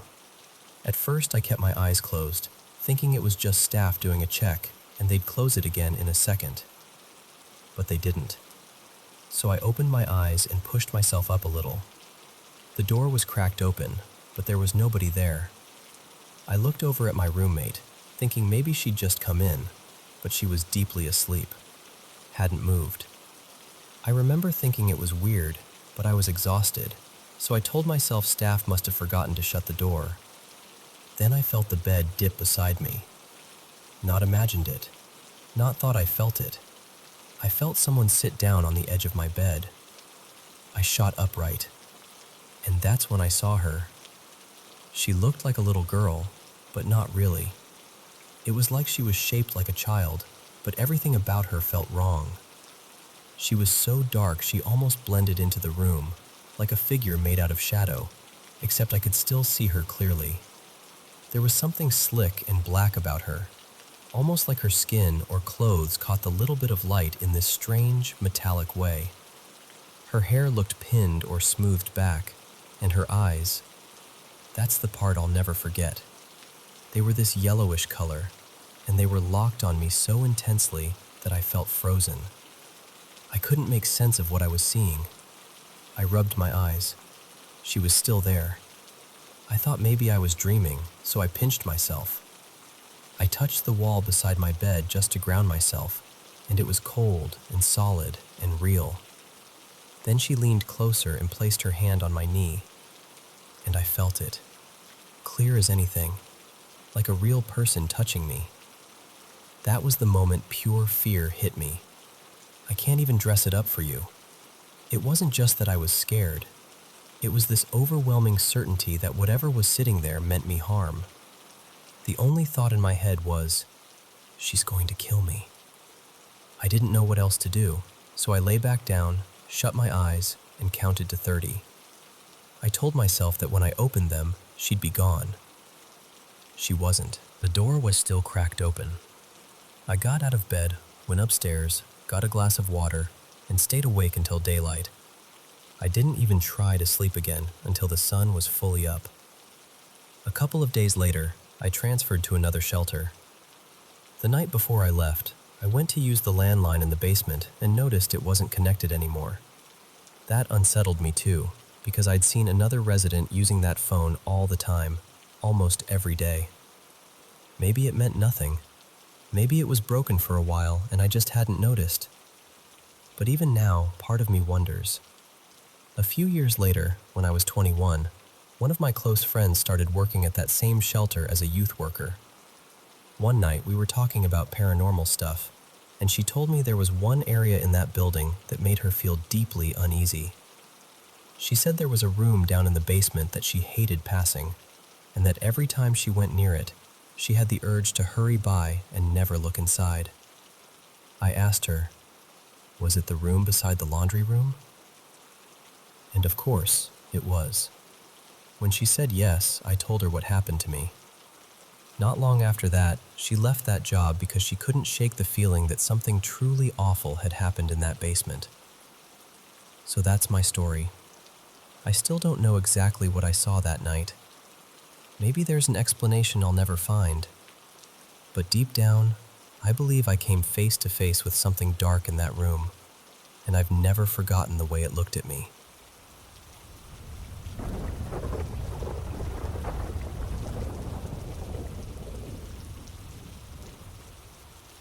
I had a dog growing up, a little cockapoo named Maisie. She made it to 14, and we had to let her go peacefully in the spring of 2023. It was one of the hardest days of my life, honestly. She had this ridiculous nickname in our family, Dumpster Mouse, because she would eat absolutely anything she could get her paws on. I'm serious, anything. At one point, she even figured out how to stomp on unopened snack bags until they popped open, which felt less like dog behavior and more like living with a tiny, fuzzy criminal. As she got older, she went blind, and something about that changed her. She got softer, calmer, sweeter in this really quiet way. She spent a lot of her day asleep in sunny spots around the house, especially on the couch. Of course, by then she supposedly needed help getting up there, unless nobody was watching. Then somehow she could jump up just fine on her own. One of her favorite places to nap was in my room, curled up on top of my clean laundry while I was trying to nap too. I used to leave my bedroom door cracked so she could come in if she wanted. Sometimes I'd wake up and realize she'd shoved the door wide open with her nose. And if I forgot and shut it all the way, she'd stand on the other side snuffling under the door and scratching until I let her in.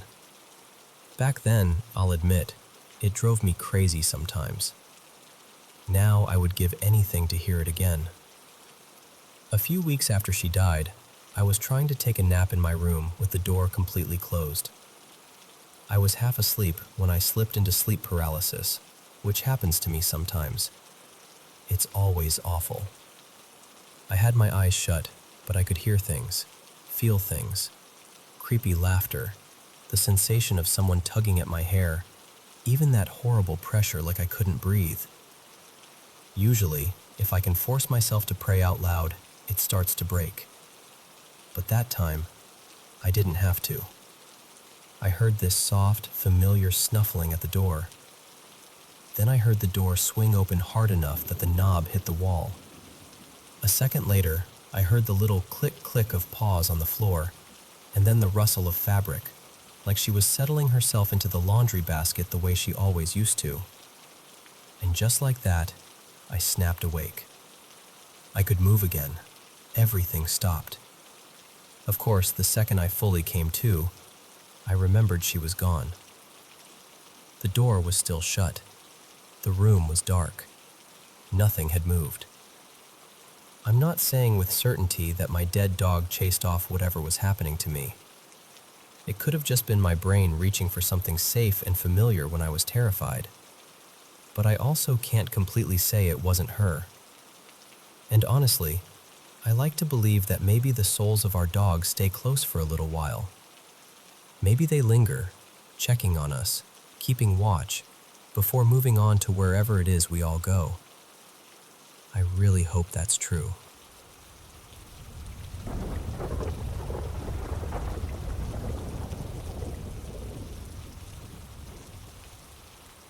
I worked as a funeral director from 2016 to 2022, and when I first started at that branch, one of the first things people told me was that the place was haunted. Now, I've always been open to that kind of thing, but I'm also the sort of person who wants a real explanation first. I don't jump straight to ghost unless I've exhausted every logical possibility. But honestly, there were a couple of moments in that building that I still can't explain. The first one happened one evening when I was alone in the funeral home. Well, alone except for the people in our care, if that makes sense. I was sitting at the front desk, entering details from a first call into the system, just doing routine paperwork, when I started hearing knocking behind me. And this wasn't just the usual noise from the neighboring businesses or traffic outside. It was deliberate, sharp, repeated, and it was coming from the mortuary. So I got up and went to check. I thought maybe one of the service team had come in through the back entrance with someone new and hadn't told me. But when I got back there was nobody. The rear door was shut, the room was empty, and strangely enough, while I was standing in the mortuary, everything was completely quiet. At that point, I honestly thought maybe someone was messing with me. So I locked the back door properly, set the alarm for the mortuary area, and went back to my desk. The second I sat down again, bang, bang, bang. By then it was around 20 to 5, and all I wanted was for the shift to end so I could go home. I went back toward the mortuary door and called out, asking if anyone was there. Nothing. Then I heard what sounded like footsteps moving across the tiled floor inside. Slow, clear movement. But the alarm never went off. I remember leaning in, pressing my ear against the door, trying to work out what I was hearing. And then something slammed hard against the other side of it. I jumped so badly, I actually felt that cold rush go right through me. You know that feeling where the hairs on the back of your neck stand up before your brain has even caught up? It was exactly that. After that, I stayed planted at the front desk for the rest of the evening and did my absolute best to ignore every knock and bang coming from the back. Then a few weeks later, something else happened. I was in the storage room next to the mortuary, filing away old funeral records. That room had a bit of a reputation too. People used to talk about an apparition they called shoulders and head. Apparently it looked like the upper half of a man and had been seen moving through that room and the hallway leading to the staff bathrooms. A lot of the staff hated going down there, especially alone. And honestly, I understood why. There's something deeply unsettling about using the bathroom when people are casually telling you there might be half a ghost wandering nearby. I'd never seen anything myself, though. And believe me, I'd looked. That day, I wasn't even thinking about ghosts. I was just filing paperwork and quietly complaining to myself because some holiday time I'd requested had been turned down. Then I heard the bathroom door open and swing shut. It was one of those heavy old doors that closes on its own because of the hinge weight, which means it doesn't just drift open for no reason. So I stopped and listened. Nothing. I decided to peek through the little window in the door leading to the bathroom corridor. The hallway beyond was dark, and at first I thought I could make out someone standing at the far end. I figured maybe one of the crew had slipped in there and I just hadn't noticed. But the figure wasn't moving. And then I realized what I was looking at. It wasn't a full person at all. It was just the outline of a head and shoulders, a torso with no legs, just standing there in the dark. And I swear, the second it became clear to me what I was seeing, it moved. It came straight at the door. One moment it was at the far end of the corridor, and the next, it was lunging toward the window like it meant to hit it. I fell backwards so fast I ended up flat on the floor, yelling every curse word I knew. A colleague came running in to find out what had happened, and when I told him, still shaken and half scrambling to get up, he just looked at me and said, very calmly, "So, you've finally seen him."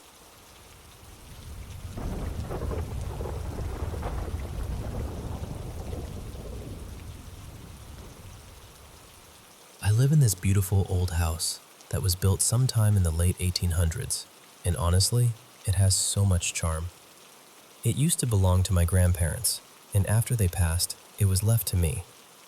I've always loved this place, but over the years, there have definitely been a few strange things that I can't fully explain. Some of them I've experienced myself, and some were stories people told me. I'm not the kind of person who jumps straight to, "It's paranormal." I always try to rule out every other possibility first. But lately, something has been happening with my little boy that I just can't quite make sense of. My son is about 15 months old, and he's only just starting to talk. He knows a handful of words and uses them pretty consistently. He says things like mama, oma, dog, row for our dog Rudy, yes, no, okay, hi, bye, wawa for water, and nana for banana. He also loves waving and blowing kisses, but usually only at actual people. Well, people and sometimes mannequins, which is honestly adorable. But recently, he started interacting with someone I can't see. He'll just suddenly stop whatever he's doing, turn toward a certain spot in the room, and wave. Then he'll say, "Hi," like he's greeting someone. It's happened all over the house, but most often upstairs, especially near the bedroom and along the hallway. A few weeks ago, we were sitting in the sitting room, and he pointed toward the doorway and said something that sounded like, "Amelia." I asked him to say it again, but he just laughed, pointed toward the same spot, and said, "Hi." That was the first time I really noticed it, and since then, it's been happening a few times a week. The clearest moment happened one evening not long ago. I'd taken him upstairs before bed like I usually do, just to let him play for a bit and wind down while we watched one of his little shows. In the middle of it, he suddenly whipped his head toward the bedroom door, let out this excited squeal, and ran right over to it. He started waving like mad and saying, "Hi, hi, hi," over and over again, to absolutely nothing that I could see. So I asked him what he was doing. He just pointed and laughed. I asked if he was talking to someone, and he said yes. Then I asked who it was, and, very clearly, he said, "Amelia." Clear as day. Later that same night, I was trying to get him settled to sleep. I usually let him cuddle with me in my bed until he gets drowsy, then I move him into his cot. But that night, he was full of energy, bouncing around and refusing to lie down. Then all of a sudden, he looked over my shoulder, right at the empty space behind me, and just froze. He stared for maybe 10 seconds, completely still. Then he quietly said, "Okay," lay down immediately, and settled without a fuss. That part really got to me. A big part of me wants to say this is just normal toddler imagination.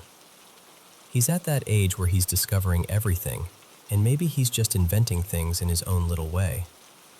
But it's the consistency that throws me. The way he reacts, the same areas of the house, the same name.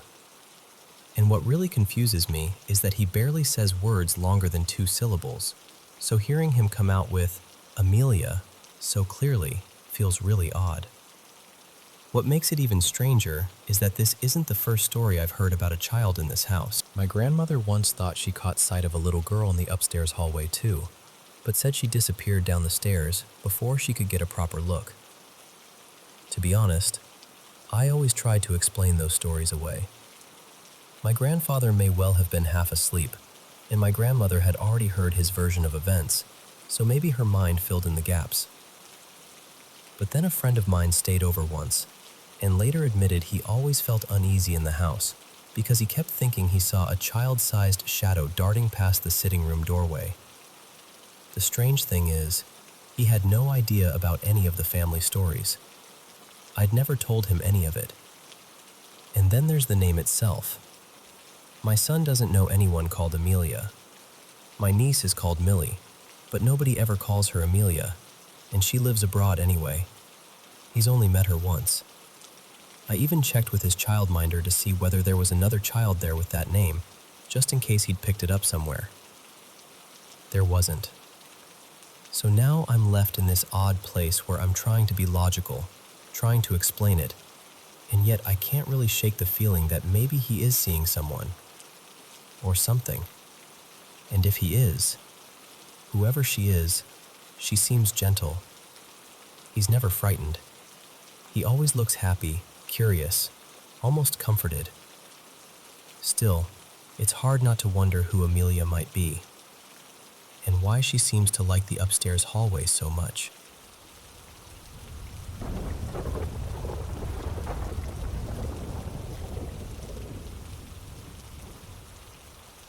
I was about 12 when we moved into the new house my parents had built. At first, everything should have felt exciting. Fresh walls, new rooms, that sense of starting over somewhere meant just for us. But almost right away, I knew something felt off. I remember telling my mom, "I think this house is haunted." And she just brushed it off, laughed a little, and told me it was my imagination. And honestly, for a while, I tried to believe that too. I read a lot back then. My head was always full of stories, so I told myself maybe I was just making things bigger than they were. But even then, the air in that house felt wrong. Heavy. Like something was always there, just outside your line of sight. I'd walk down the hallway and feel like I was being watched from every corner. Sometimes doors would move on their own. Sometimes I'd hear footsteps overhead, and the dining room light would start swaying like someone had just passed by. I'd see the rocking chair shifting gently when nobody had touched it, and every now and then, the whole room would go cold so suddenly that the hair on my arms would lift. Still, I kept quiet. I didn't want to sound foolish.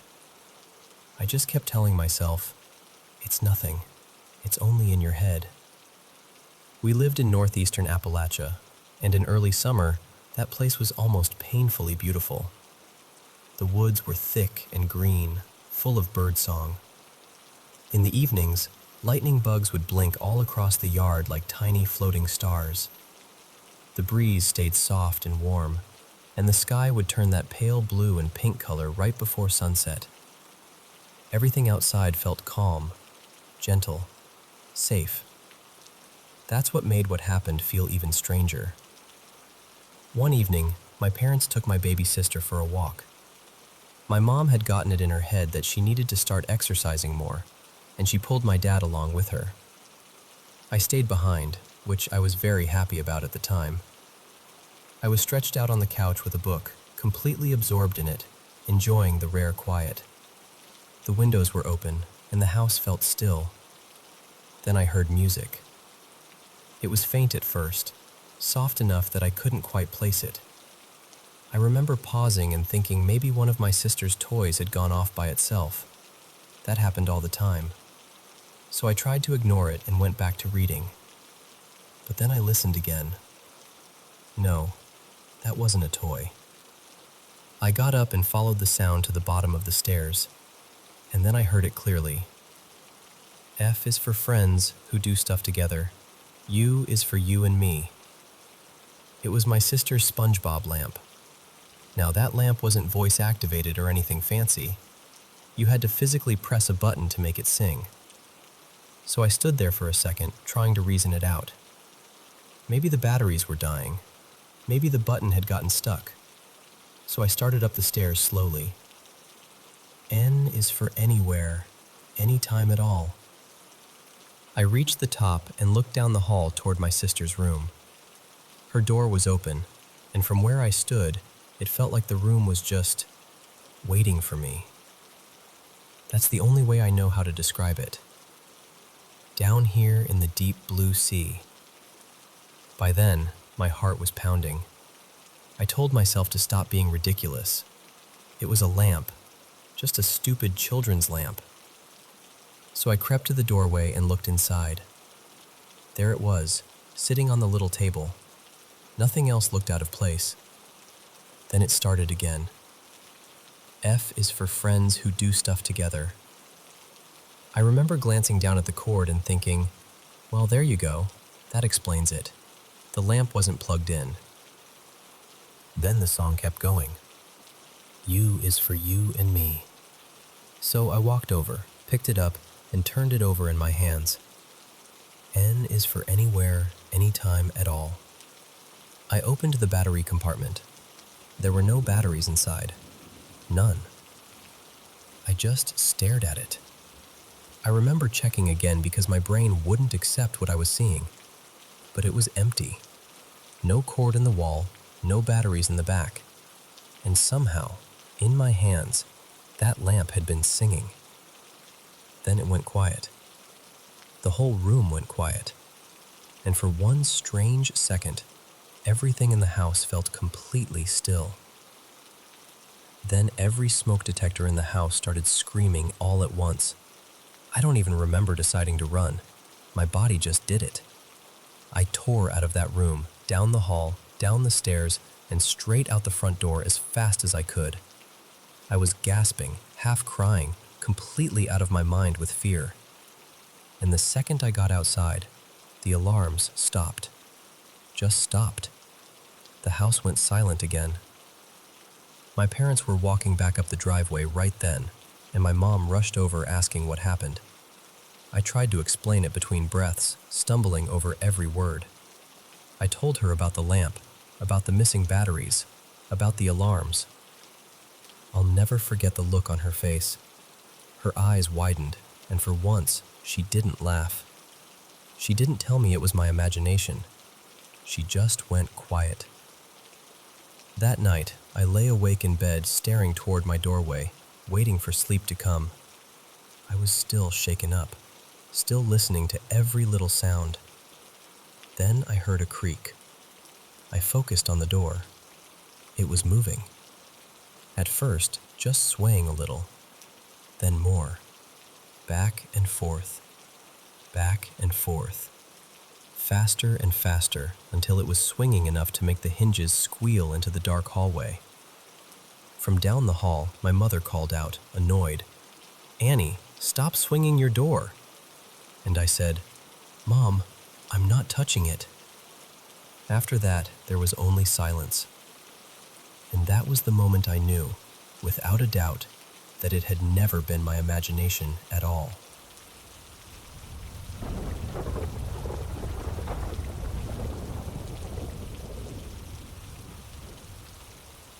You know, I've lived in this city almost my whole life. For more than 40 years, my family's apartment has been on one of the lower floors of a tall high-rise, and from my bedroom window, I've always had this same strange view. Smaller houses below, a stretch of rooftops, and in the distance, one towering building that always stood out from everything else. When I was a kid, maybe 8 or 9, I started noticing something odd in one of the top floor windows of that building.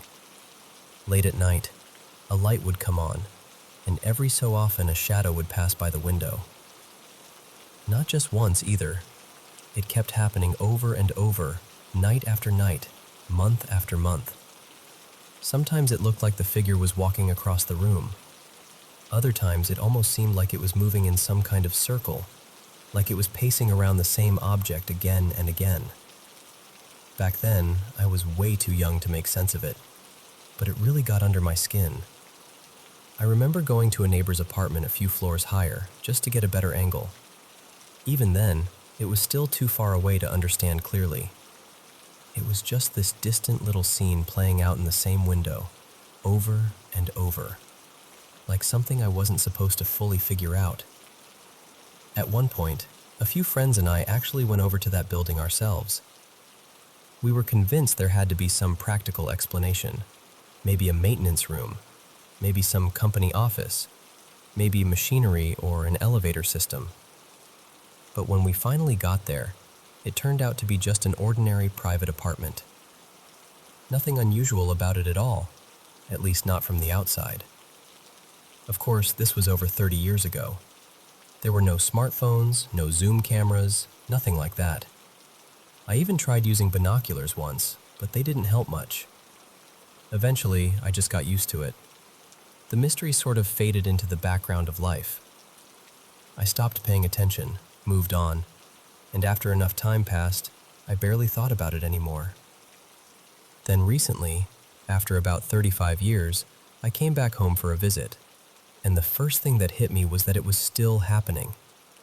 That same top-floor room, that same late-night light, that same movement behind the window.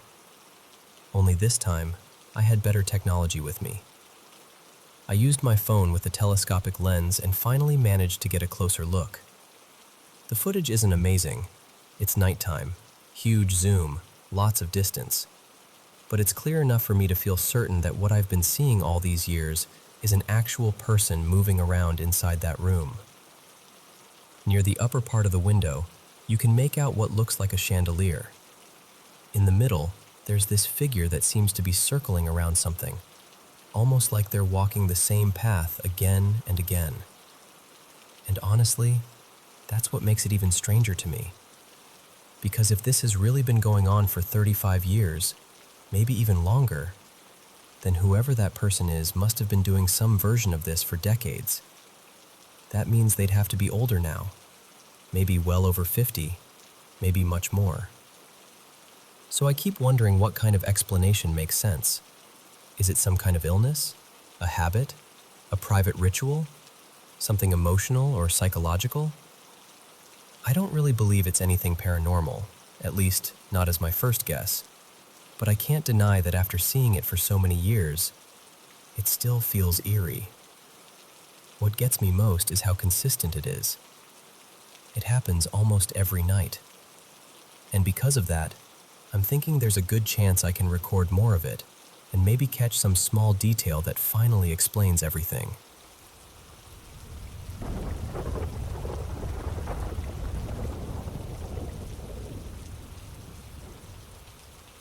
I want to share something personal with you, and I do it with a lot of respect.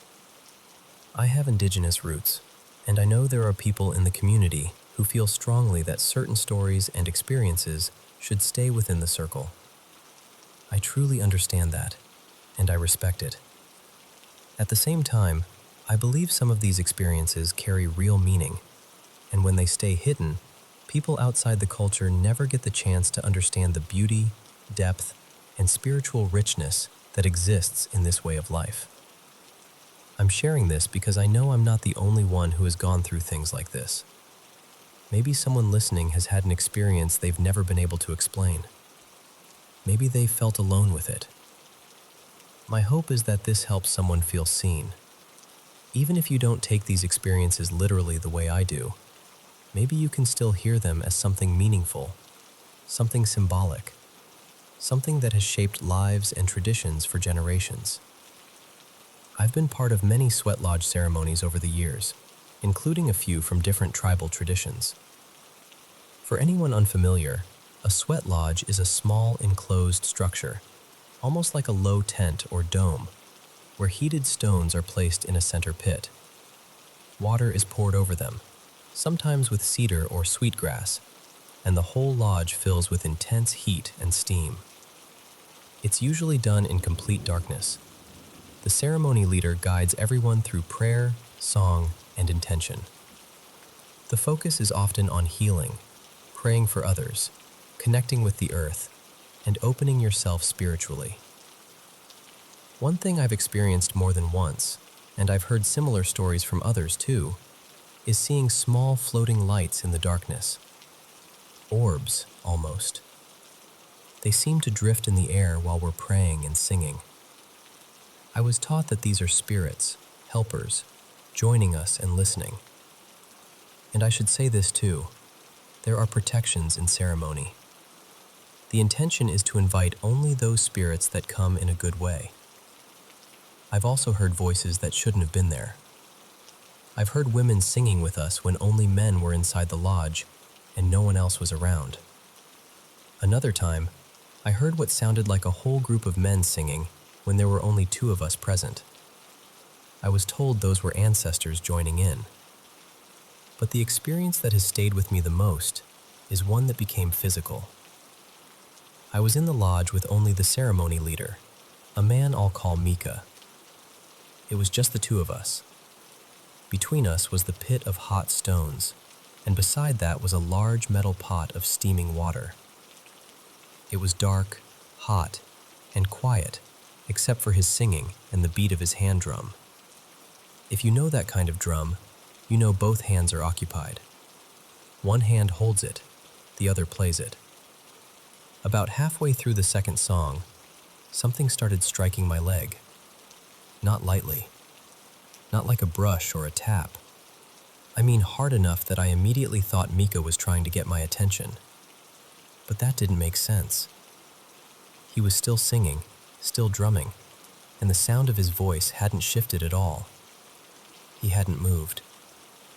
Then I realized whatever was touching me wasn't just making contact randomly. It was hitting my leg in rhythm with the drum. That's when I felt a wave of uneasiness come over me. For a moment, I was tense. But then I remembered what I had been taught. Only good spirits are welcomed into that space. So I took a breath, stayed calm, and let the moment happen. And just like that, when the song ended, it stopped. The ceremony continued as normal. Nothing else happened. But afterward, once we were outside, I asked him, casually at first, "You weren't tapping my leg in there, were you?" Then his face changed a little, like he understood exactly what I meant. He told me I handled it well. He said someone else had a similar experience not long before, and they panicked and rushed out of the lodge in fear. I told him I stayed calm because I remembered his teachings. Whatever had been there, I believed it had come in a good way. We talked a little about what it might have meant, but honestly, I'll leave that part open. I know stories like this can make some people uncomfortable. I know not everyone will believe them, but for me, these moments were real, and they changed the way I understand prayer, presence, and the unseen world. So I'm sharing this with you because maybe you've had something happen too, in any setting, spiritual or otherwise, that you still carry with you. And maybe hearing this reminds you that you're not alone.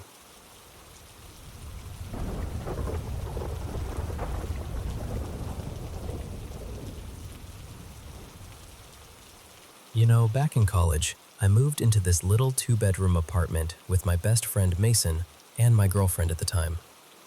It wasn't some creepy old house or anything like that, just a normal apartment in a regular building. Nothing about it looked unusual. But almost right away, odd things started happening. At night, all 3 of us would hear footsteps when we were in our rooms. Sometimes there'd be coughing or sneezing, like someone else was in the apartment with us. At first, we didn't think too much of it. We figured it had to be noise from the other units in the building. We were on the top floor, so it couldn't have been anyone above us, but there were a few apartments in the building, so we just shrugged it off. Then one morning, I was getting ready to leave for work and realized I needed to grab something from my car. I left the apartment door unlocked and ran downstairs. I was gone maybe a minute, tops. When I came back, the door was deadbolted from the inside.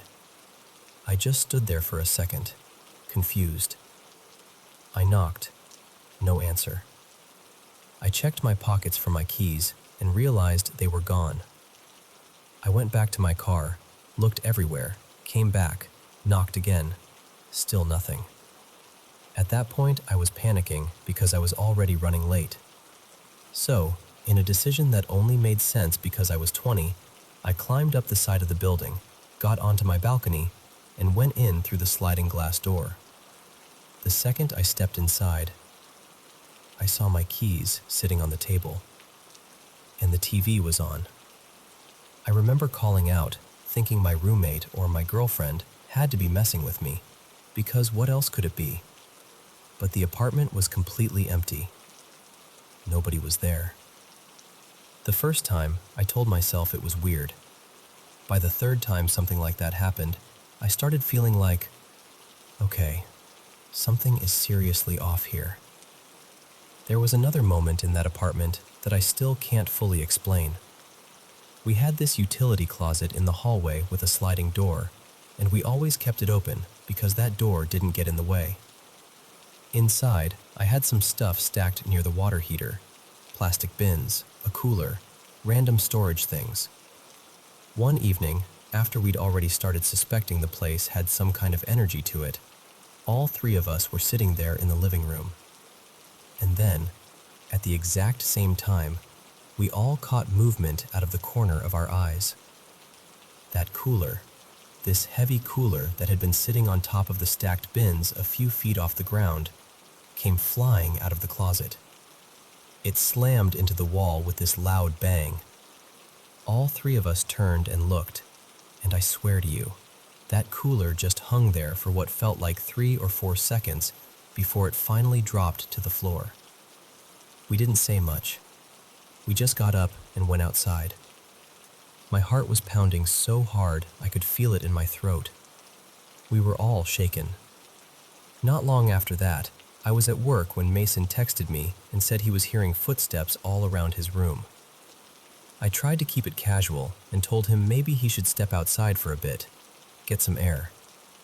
A few minutes later, he called me, and I could hear in his voice that he was terrified. He told me the footsteps were still happening while he was on the phone with me. He said papers had started flying off his desk. I didn't see it myself, obviously, but hearing him like that made it feel very real. I just kept trying to calm him down, telling him he was okay, that whatever was happening wasn't going to hurt him. Eventually, he said it stopped. Then, sometime later, Mason's mom came by the apartment. I told her a little about what we'd been experiencing, not even everything, just enough to explain why we were uneasy there. And she responded so calmly, like this was not surprising at all. That was one of those moments where everything kind of clicked into place, whether rationally or not. After that, I ended up smudging the apartment, just hoping to shift whatever was there. And honestly, things did seem to quiet down. Or maybe I just got used to it. That's possible too. I remember having friends over later on, and something would happen. A noise, movement, something subtle, and I'd barely react. Meanwhile, they'd be staring at me like, "Did you hear that?" Or, "Did you see that?" And I'd just say, "Yeah, it's fine. Don't worry about it." Since moving out, I've had a few other experiences here and there. Mostly things getting knocked or flipped in ways that felt strange, like something invisible had hit them from underneath. But those moments still followed the normal rules of physics once they started moving. That cooler didn't. That's the part I can never fully explain. 3 of us saw it. It didn't just fall. It seemed to pause there in the air before dropping. And look, I know there could be rational explanations. I've thought about gas leaks, stress, suggestion, all of that. I'm open to those possibilities.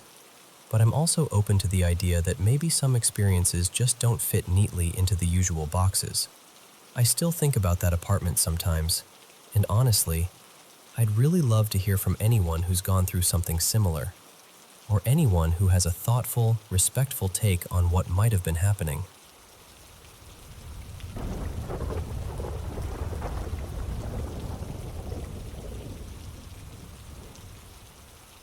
So, to give you a little background, my family and I have been renting this same house for nearly 12 years now, and for most of that time, it just felt like any other home. Nothing strange, nothing unsettling. But about 8 months ago, odd little things started happening, and ever since then, we've been trying to make sense of it. The first thing happened early one morning. I'd just gotten out of bed and was walking down the hallway to the bathroom to get ready for work when I heard this soft rattling noise. It caught my attention right away. I opened the bathroom door, and there on the floor was a spray bottle of cleaner, shaking hard like something had just smacked into it. But what really got me was the way it stopped. It didn't wobble less and less like you'd expect. It just stopped. All at once, like somebody had put a hand on it. The second incident is the one that still bothers me the most. I was hanging a framed picture in the living room. It wasn't huge, maybe around 12 by 16 inches, and I'd set it up carefully with 2 nails so it was balanced and secure. Then I went into the kitchen, which shares a wall with that room, just to straighten a few things up. I couldn't have been gone more than 10 minutes. When I came back, that picture was on the other side of the room, not just on the floor under where it had been hanging, but all the way past the couch and beyond the coffee table. It had landed far enough away that it made no sense at all. I never heard it fall, and even if it had slipped loose, there's just no reasonable way it could have traveled that far. We actually tried recreating it afterward, over and over, just to prove there had to be some normal explanation, but we couldn't make it happen. Then there's the basement. Our washer and dryer are down there, and honestly, they're ancient. The dryer is so bad we usually have to run every load at least 2 or 3 times. We buy our detergent in those giant warehouse-sized containers and keep them on the back edge of the dryer. There's a raised lip there, so they've always stayed put. But in the last few months, 2 separate detergent containers, both still mostly full, ended up on the floor shattered. And I mean shattered, not cracked open, broken apart in pieces like they'd been thrown down hard. The newest thing was a lot smaller, but still weird enough to stick with me. We have one of those drying racks where we set rinsed dishes and silverware before loading them into the dishwasher. A few days ago, we were in the bedroom when we heard a loud clatter, exactly like a handful of forks and spoons had hit the floor. We both rushed out, thinking something had broken in the dining room or maybe fallen in the kitchen. But when we got there, everything was completely normal. Nothing on the floor, nothing out of place, nothing missing. It was like the sound happened for no reason at all. Through all of this, we've mostly joked around about having a ghost. We haven't made a huge deal out of it. We do have a little daughter, she turned 2 recently, and she started playing peekaboo with someone she calls Ghosty. I really think she probably just picked up the word from hearing us joke around, and kids that age can turn anything into a game. Still, I figured it was worth mentioning. What gets me is that we lived here for over a decade with absolutely nothing like this happening, and then, suddenly it starts out of nowhere. It doesn't feel threatening. I'm not scared to be here. If anything, it just feels strange, random, like something shifted and we don't know why. Other than that, nothing big changed in our lives around that time. We didn't bring anything secondhand into the house. Nobody passed away, and there wasn't any major family event that might explain the sudden shift in energy. So I keep coming back to the same question. What else could this be? And if there really is something here with us, how do we make sure we stay on friendly terms with it?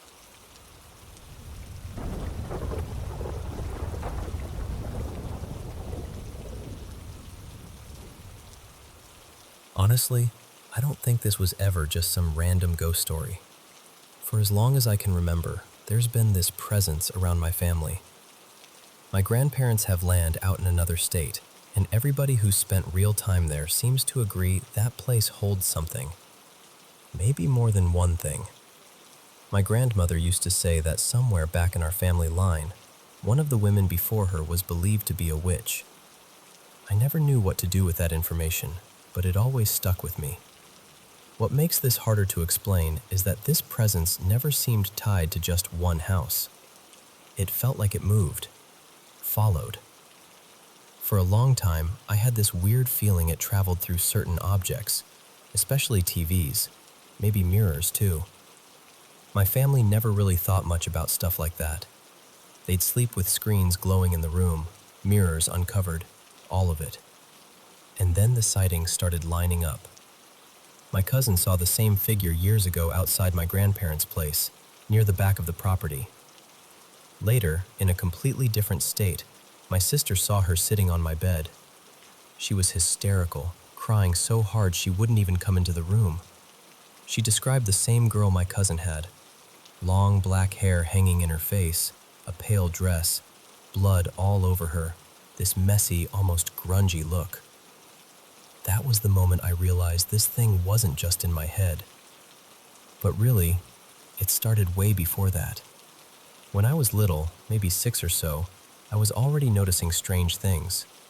Small things at first. I remember staring at a poster on my wall one night. I looked away, and right after that I heard it shake, like someone had brushed past it. I didn't see it move, not directly, but I heard it clearly. And more than that, I always felt watched. I never felt alone. Looking back, I was a scared kid dealing with a lot, and I think that made me vulnerable. Even then, I never felt like it was attached only to me. I think I got the worst of it, but it always felt connected to my family too, especially once my cousin started seeing her. When we moved again, things got heavier. I had to sleep alone, and deep down, I knew I wasn't alone at all. The fear got so bad that I started spiraling, imagining worst-case scenarios every night. Nobody really believed me. Not fully. Even after my sister saw her, everyone just sort of let it fade into the background. Then one night, something happened that changed everything for me. I woke up and saw a girl standing in my doorway. I assumed it was my younger sister trying to come into my room because she was scared, so I told her she could come in. I didn't think twice. I thought I was being kind. But after a moment, she was just gone. So I got up to check on my sister, and there she was, fast asleep in her own bed the whole time. That shook me in a way I can't really explain. That was when I understood I had invited something in without realizing it. Not long after that, I started getting sleep paralysis. The first time was when I was in high school. I'd accidentally fallen asleep before school and woke up unable to move. I kept my eyes shut because I knew immediately something was wrong. Then I heard this awful sound, like an elderly woman groaning in this low, unnatural way. It didn't sound human. Ever since then, I've made it a rule. If I wake up paralyzed, I do not open my eyes. Ever. I don't want to know what's standing there. I don't want to see her. Around that same time, I had another experience I still can't fully explain.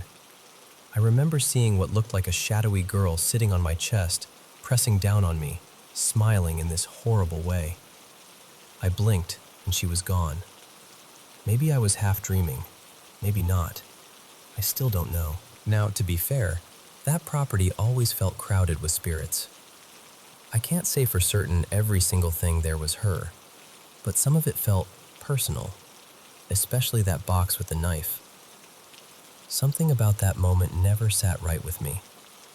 Later on, some relatives were staying in a camper near another house on the same land. They weren't exactly great people, and I'll admit, I wasn't heartbroken to hear they got unsettled out there. They said they heard 2 different voices. One time, they heard what sounded like a child calling for her mother, even though none of the kids were around. Another time, they heard a voice snap, clear as day, "Get out!" And after all that, I moved again, back to the state where I live now. By then, I knew. I knew something had followed me more than once. At that point, I couldn't just write it off as stress or imagination anymore. If I left haunted places and it still came with me, then something was real. Over time, I learned the less attention I gave it, the quieter things got. Ignoring it seemed to starve it. Acknowledging it seemed to feed it. I'm not perfect at that, though. Sometimes I still talk about it with friends or my partner, and every now and then, It feels like it reminds me it's listening. One of the strangest recent moments was actually kind of funny. A friend was sleeping over, and I had some soft videos playing on the TV. The remote was sitting on the desk beside me. It was early in the morning, that weird hour when everything feels thin and unsettled. Out of nowhere, the remote got smacked right off the desk. No one touched it. I just sat there thinking, okay, I guess she hates relaxing videos. So that's where I am with it now. I still don't know exactly what she is. I don't know whether she can truly hurt anyone. I bruise easily and I'm clumsy, so when I find marks on myself, I can't honestly say what caused them. There was one time my brother thought he'd been scratched, but then he talked himself into a more logical explanation. And maybe he was right. But after everything that's happened, across different homes, different years, different people seeing the same woman, I can't convince myself it's nothing. At this point, I mostly live with it by not feeding it, by acting like it isn't there. But deep down, I still want answers. I still want to know what's been following me and why it seems tied to my family. And more than anything, I want it gone.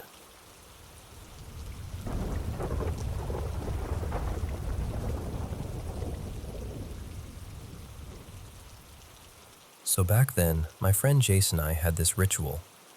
Almost every Friday and Saturday night, we'd head out toward Los Angeles with no real plan, just chasing the night and seeing where it took us. We'd party, get ourselves into weird little adventures, lose track of time, and somehow always end up finding our way back home just before sunrise. One night, we ended up way out past the city, somewhere in the hills in one of the towns surrounding LA. We found this quiet pull-off on a mountain road, the kind with guardrails lining the edge so cars don't go over the side. It was dark out there, really dark. To the right of the car was this small rise with a few trees. The road stretched off to our left, and straight ahead was the guardrail and just blackness beyond it. We parked, settled in, and started doing what we usually did. We had music going. We were smoking, laughing, talking. My friend had taken Molly for the first time that night, and I'd done it before, so I felt more prepared for it than he was. Jace was already the kind of person who could fill any silence without even trying. Super outgoing, always talking, always animated. I was quieter, more the type to sit back and take everything in. So while he kept going on about whatever was on his mind, I was mostly listening, half focused on the music, half looking out into the dark. And that's when I noticed something. At first, I honestly couldn't make sense of it. I had to lean forward and squint through the windshield. There was this shape out there, just beyond the guardrail. It looked like a person, or something shaped like one. I remember freezing as I watched it seem to climb up from the cliffside and over the rail. What made it so unsettling was the way it moved. It wasn't solid and clear the whole time. It would appear in these strange flashes, almost like impressions. I'd see it in one position, then it would fade, and when it showed up again, it was closer. First I saw it at the rail. Then I saw a leg coming over. Then it was fully on our side. I was just sitting there, trying to process what I was seeing, while Jace was beside me in the passenger seat, deep in his own world, still talking non-stop, totally unaware. I asked him if he saw it, but he barely registered what I said. He just kept rambling, happy as could be, while I sat there getting more and more freaked out. The figure kept getting closer in those same strange intervals. Fade out, reappear closer. Fade out, reappear closer. Until I realized that the next time it showed up, it was probably going to be right next to my window. That was it for me. I completely lost it. I yelled, dropped down in my seat, and just hid there, heart pounding. I was absolutely terrified. I wanted to leave so badly, but I wasn't in any state to drive yet. so all I could do was sit there and wait it out while my friend was still having the time of his life, completely oblivious. I stayed like that for what felt like forever. Eventually, after maybe an hour or so, I worked up the nerve to slowly look up again. And when I did, that's the part I still can't explain. There weren't just one or two figures outside anymore. There were dozens of them. They were all around the car, just drifting in and out the same way, appearing like shadows in pieces, then fading, then returning somewhere else nearby. But the strange thing was, they didn't feel aggressive. They weren't banging on the car or trying to scare us. They were just there, walking around casually, almost like people passing by in a public square, completely unbothered by us. Eventually, the effects wore off enough for me to drive, and we got out of there fast. Neither of us ever figured out exactly where that spot was. Somewhere out there in the hills near LA, I guess. And honestly, even now, I still think about it. I've wanted to go back in the daytime just to see what that place really looked like. But whatever happened that night, it's still the wildest thing I've ever experienced.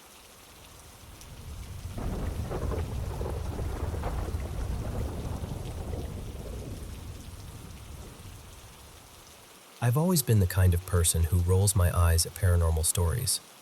Honestly, I still am. Whenever I read those accounts about shadowy figures in the corner of someone's bedroom or some evil presence lurking in the dark, my first instinct is to call nonsense. Most of the time, I assume people are exaggerating, making things up for attention, or going through something psychological. I trust evidence. I trust reason. I trust things that can be tested and explained. But there's one experience I went through years ago that still unsettles me, because no matter how many times I replay it in my head, I can't explain it. This happened maybe 7 years ago, on a Sunday afternoon. I was staying with my girlfriend at the time. She's my wife now, but I'll call her Lena here. She lived in a small apartment with her friend, whom I'll call Marina. Marina had a cat, and the place itself wasn't big at all. 2 bedrooms sat at the back, side by side. In the middle, there was a living room, then the kitchen and bathroom, and near the front door, there was this little entry space and a narrow hallway. That afternoon, Lena and I were in her room with the door open, just hanging out and watching something on her laptop. Everything felt normal, quiet, comfortable. Then, all at once, apartment. I still can't describe it properly. It sounded human, but wrong somehow. We couldn't make out any words, just the sound of it, low and drawn out, almost like a moan or a call. It came from the little foyer near the entrance, far from where we were. I remember both of us freezing instantly. For a second, I thought maybe Marina had said something, but then her cat ran toward the sound, and right after that, Marina called the cat back, from her own room. Her voice was clearly coming from the back of the apartment, nowhere near where that other voice had come from. Lena and I just looked at each other, both of us pale, and then we stepped out and asked Marina if she'd heard it too. She had. That was the moment the whole mood changed. You know that feeling when the air suddenly doesn't feel right anymore? That's exactly what it was. Still, we tried to brush it off. Later we went out for food, had some drinks, talked ourselves into believing it had to be a neighbor or some random noise, and by the end of the night, we'd mostly convinced ourselves to let it go. But that was only the beginning. A few days later, Marina mentioned hearing movement in the kitchen when no one else was home. Then a night came that I still think about more often than I'd like. Lena and I were asleep when the bed suddenly started shaking hard enough that both of us jolted awake thinking it was an earthquake. We lived in an area where tremors happened often, so that was our immediate reaction. We jumped out of bed and moved instinctively, waiting for the rest of the shaking. Nothing. The room was still. The apartment was still. The whole building was still. We checked online, checked local posts, looked for any report of a tremor. Nothing. No one else had felt a thing, and yet both of us knew the bed had been shaken violently. There was no doubt about it. We got back into bed eventually, but neither of us really slept. The whole room felt wrong, heavy somehow, like we weren't alone. After that, whatever was happening seemed to focus on Lena. She was terrified, and the worst part was, I could see she wasn't performing or dramatizing it. She was genuinely scared. It didn't seem to matter where we were, sitting together, lying in bed, walking down the street. Every so often, she would feel something put a hand on her, as if some unseen presence had attached itself to her. We got desperate enough that we decided to leave for a while and go to her parents' place in another state. Lena left first, and I planned to join her a few days later after sorting out a few things. While she was there, she called me sounding relieved for the first time in a while. She said nothing had happened since she arrived. No touches, no fear, no strange feelings. It felt like maybe distance had broken whatever this was. Then came the day I was supposed to fly out. I was alone in the apartment, packing my suitcase, when I suddenly felt this overwhelming presence in the room. I know how vague that sounds, but that's exactly how it felt. Like something was standing there with me, specifically in the space between the bed and the closet. The atmosphere changed in an instant. My whole body went on alert. I tried to ignore it and pack faster. I grabbed my bag, turned toward the nightstand, and that's when I saw it. The lamp beside the bed had one of those shades made of hanging beads. Right in front of me, the strands moved in a smooth ripple, as though an invisible hand had slowly passed through them. I just stared. I looked straight at the window, hoping it was open, hoping there was a draft, hoping for anything ordinary. The window was shut. There was no breeze, no fan, nothing. And yet I had just watched those beads move with intention. To this day, that is still the most frightening thing I have ever seen. Not because it was loud or violent, but because it looked deliberate, controlled, like something unseen had wanted me to know it was there. I ran out of that apartment in a panic. I barely remember how I got to the airport. My legs felt weak, like they didn't belong to me. Even now, years later, I can still picture that lampshade moving. When I finally reached Lena, things felt calmer for a couple of days. We started to breathe again. We started to think maybe it really had ended. Then one night, sometime around 1 a.m, the blender in her parents' kitchen turned on by itself. That sound hit us like a punch. Whatever had been happening hadn't stayed behind. And after that, Lena started feeling those touches again, on her arms, her legs, her back. Different house, different city, same nightmare. At that point, we finally told her parents everything. Her mother listened and then told us to pray every night and light a candle, to help guide whatever this was away from us. She also suggested leaving out a blank sheet of paper and a pencil, asking the presence what it wanted. We never did the paper. That felt like crossing a line neither of us was willing to cross. But we did pray, even though neither of us was particularly religious. We lit the candle. We followed the ritual because by then we were scared enough to try anything. Then, one night, not long after, I had what I can only describe as a kind of sleep paralysis. I was aware of the room. I could feel Lena beside me in bed, and at the foot of the bed, I saw a figure standing up out of the darkness. It was a tall woman dressed in black, just watching us. Now, I'll be honest, that part happened in that strange space between sleep and waking, so I can't swear it was real in the same way I can swear about the voice, the shaking bed, or the moving lamp. My mind could have shaped all that fear into an image. I know that. But what haunts me is this. After that night, everything stopped. Just like that. And I still don't know what to do with any of it. I wish I had proof. I wish I'd recorded the lamp or caught something on video or had anything concrete to point to. But when something like that happens, your first thought isn't documentation. Your first thought is survival. It's getting out. It's making it stop. Maybe written down like this, it doesn't sound as intense as it felt. But living through it was something else entirely. It was disorienting, terrifying, and deeply personal in a way that's hard to explain. I'm still a skeptic. I'm still not someone who wants to believe in ghosts or entities or anything supernatural. But every now and then, usually late at night when the room is too quiet, I still remember that feeling. And I still catch myself hoping she never comes back.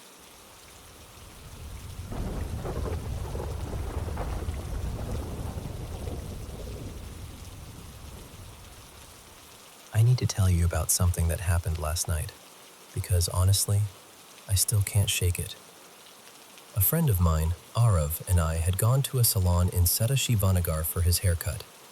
We wrapped up sometime around 8:15, and afterward, we decided to walk to this little Momo cart near my dance studio on Bell Road. It wasn't supposed to be a big deal, maybe half an hour on foot, tops. I know that side of town pretty well, and I had maps open the entire time, so I wasn't worried. Right outside the salon, there was this road that looked calm and kind of beautiful in a strange way. It was lined with trees, really quiet, and seemed to head in the same direction we needed to go. So we looked at each other and thought, why not just take the shortcut? The second we stepped onto that road, something in me felt wrong. You know that feeling when your gut starts warning you before your brain catches up? That's exactly what it was. I told Arav more than once, I don't like this. Something about this road feels off. But we laughed it off and kept going because it sounded silly at the time. We walked straight for a while, turned once, then kept moving ahead. And after that, everything started to feel strange. We somehow got turned around more than once, even though I was checking maps the whole time. The app wasn't behaving normally either. It kept lagging, spinning, and showing weird directions that didn't make sense.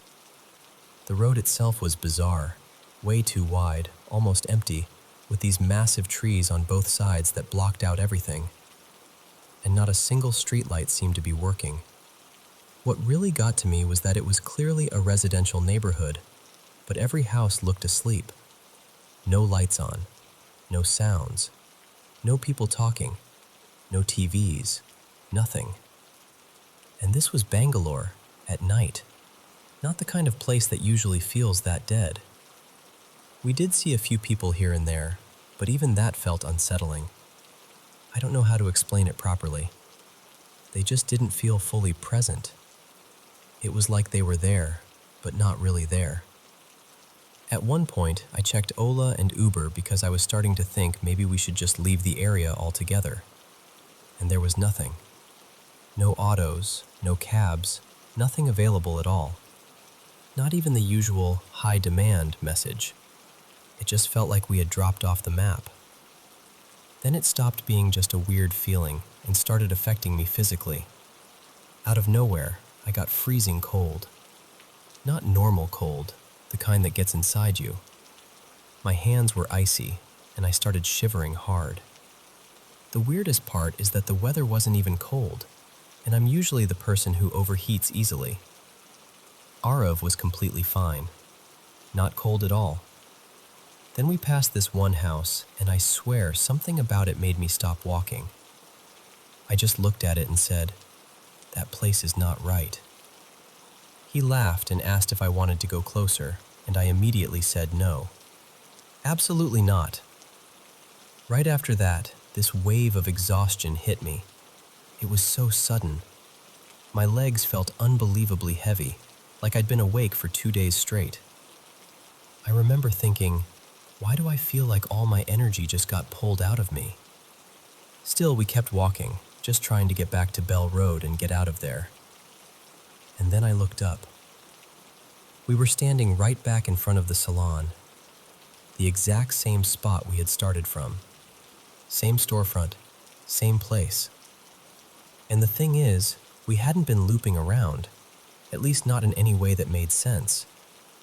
We thought we had been walking forward the whole time. The moment we were back near the salon, everything changed. Autos suddenly started showing up in the apps again, like nothing had happened. We found one almost immediately and got in without even thinking twice. When I got home, I took a hot shower and got into bed under 2 blankets, but I still couldn't warm up. For hours, I was cold to the touch. I didn't have a fever. I wasn't sick. I just felt empty, drained in this weird, hollow way I can't really describe. It honestly felt like that road took something out of me. And that's the part I can't stop thinking about.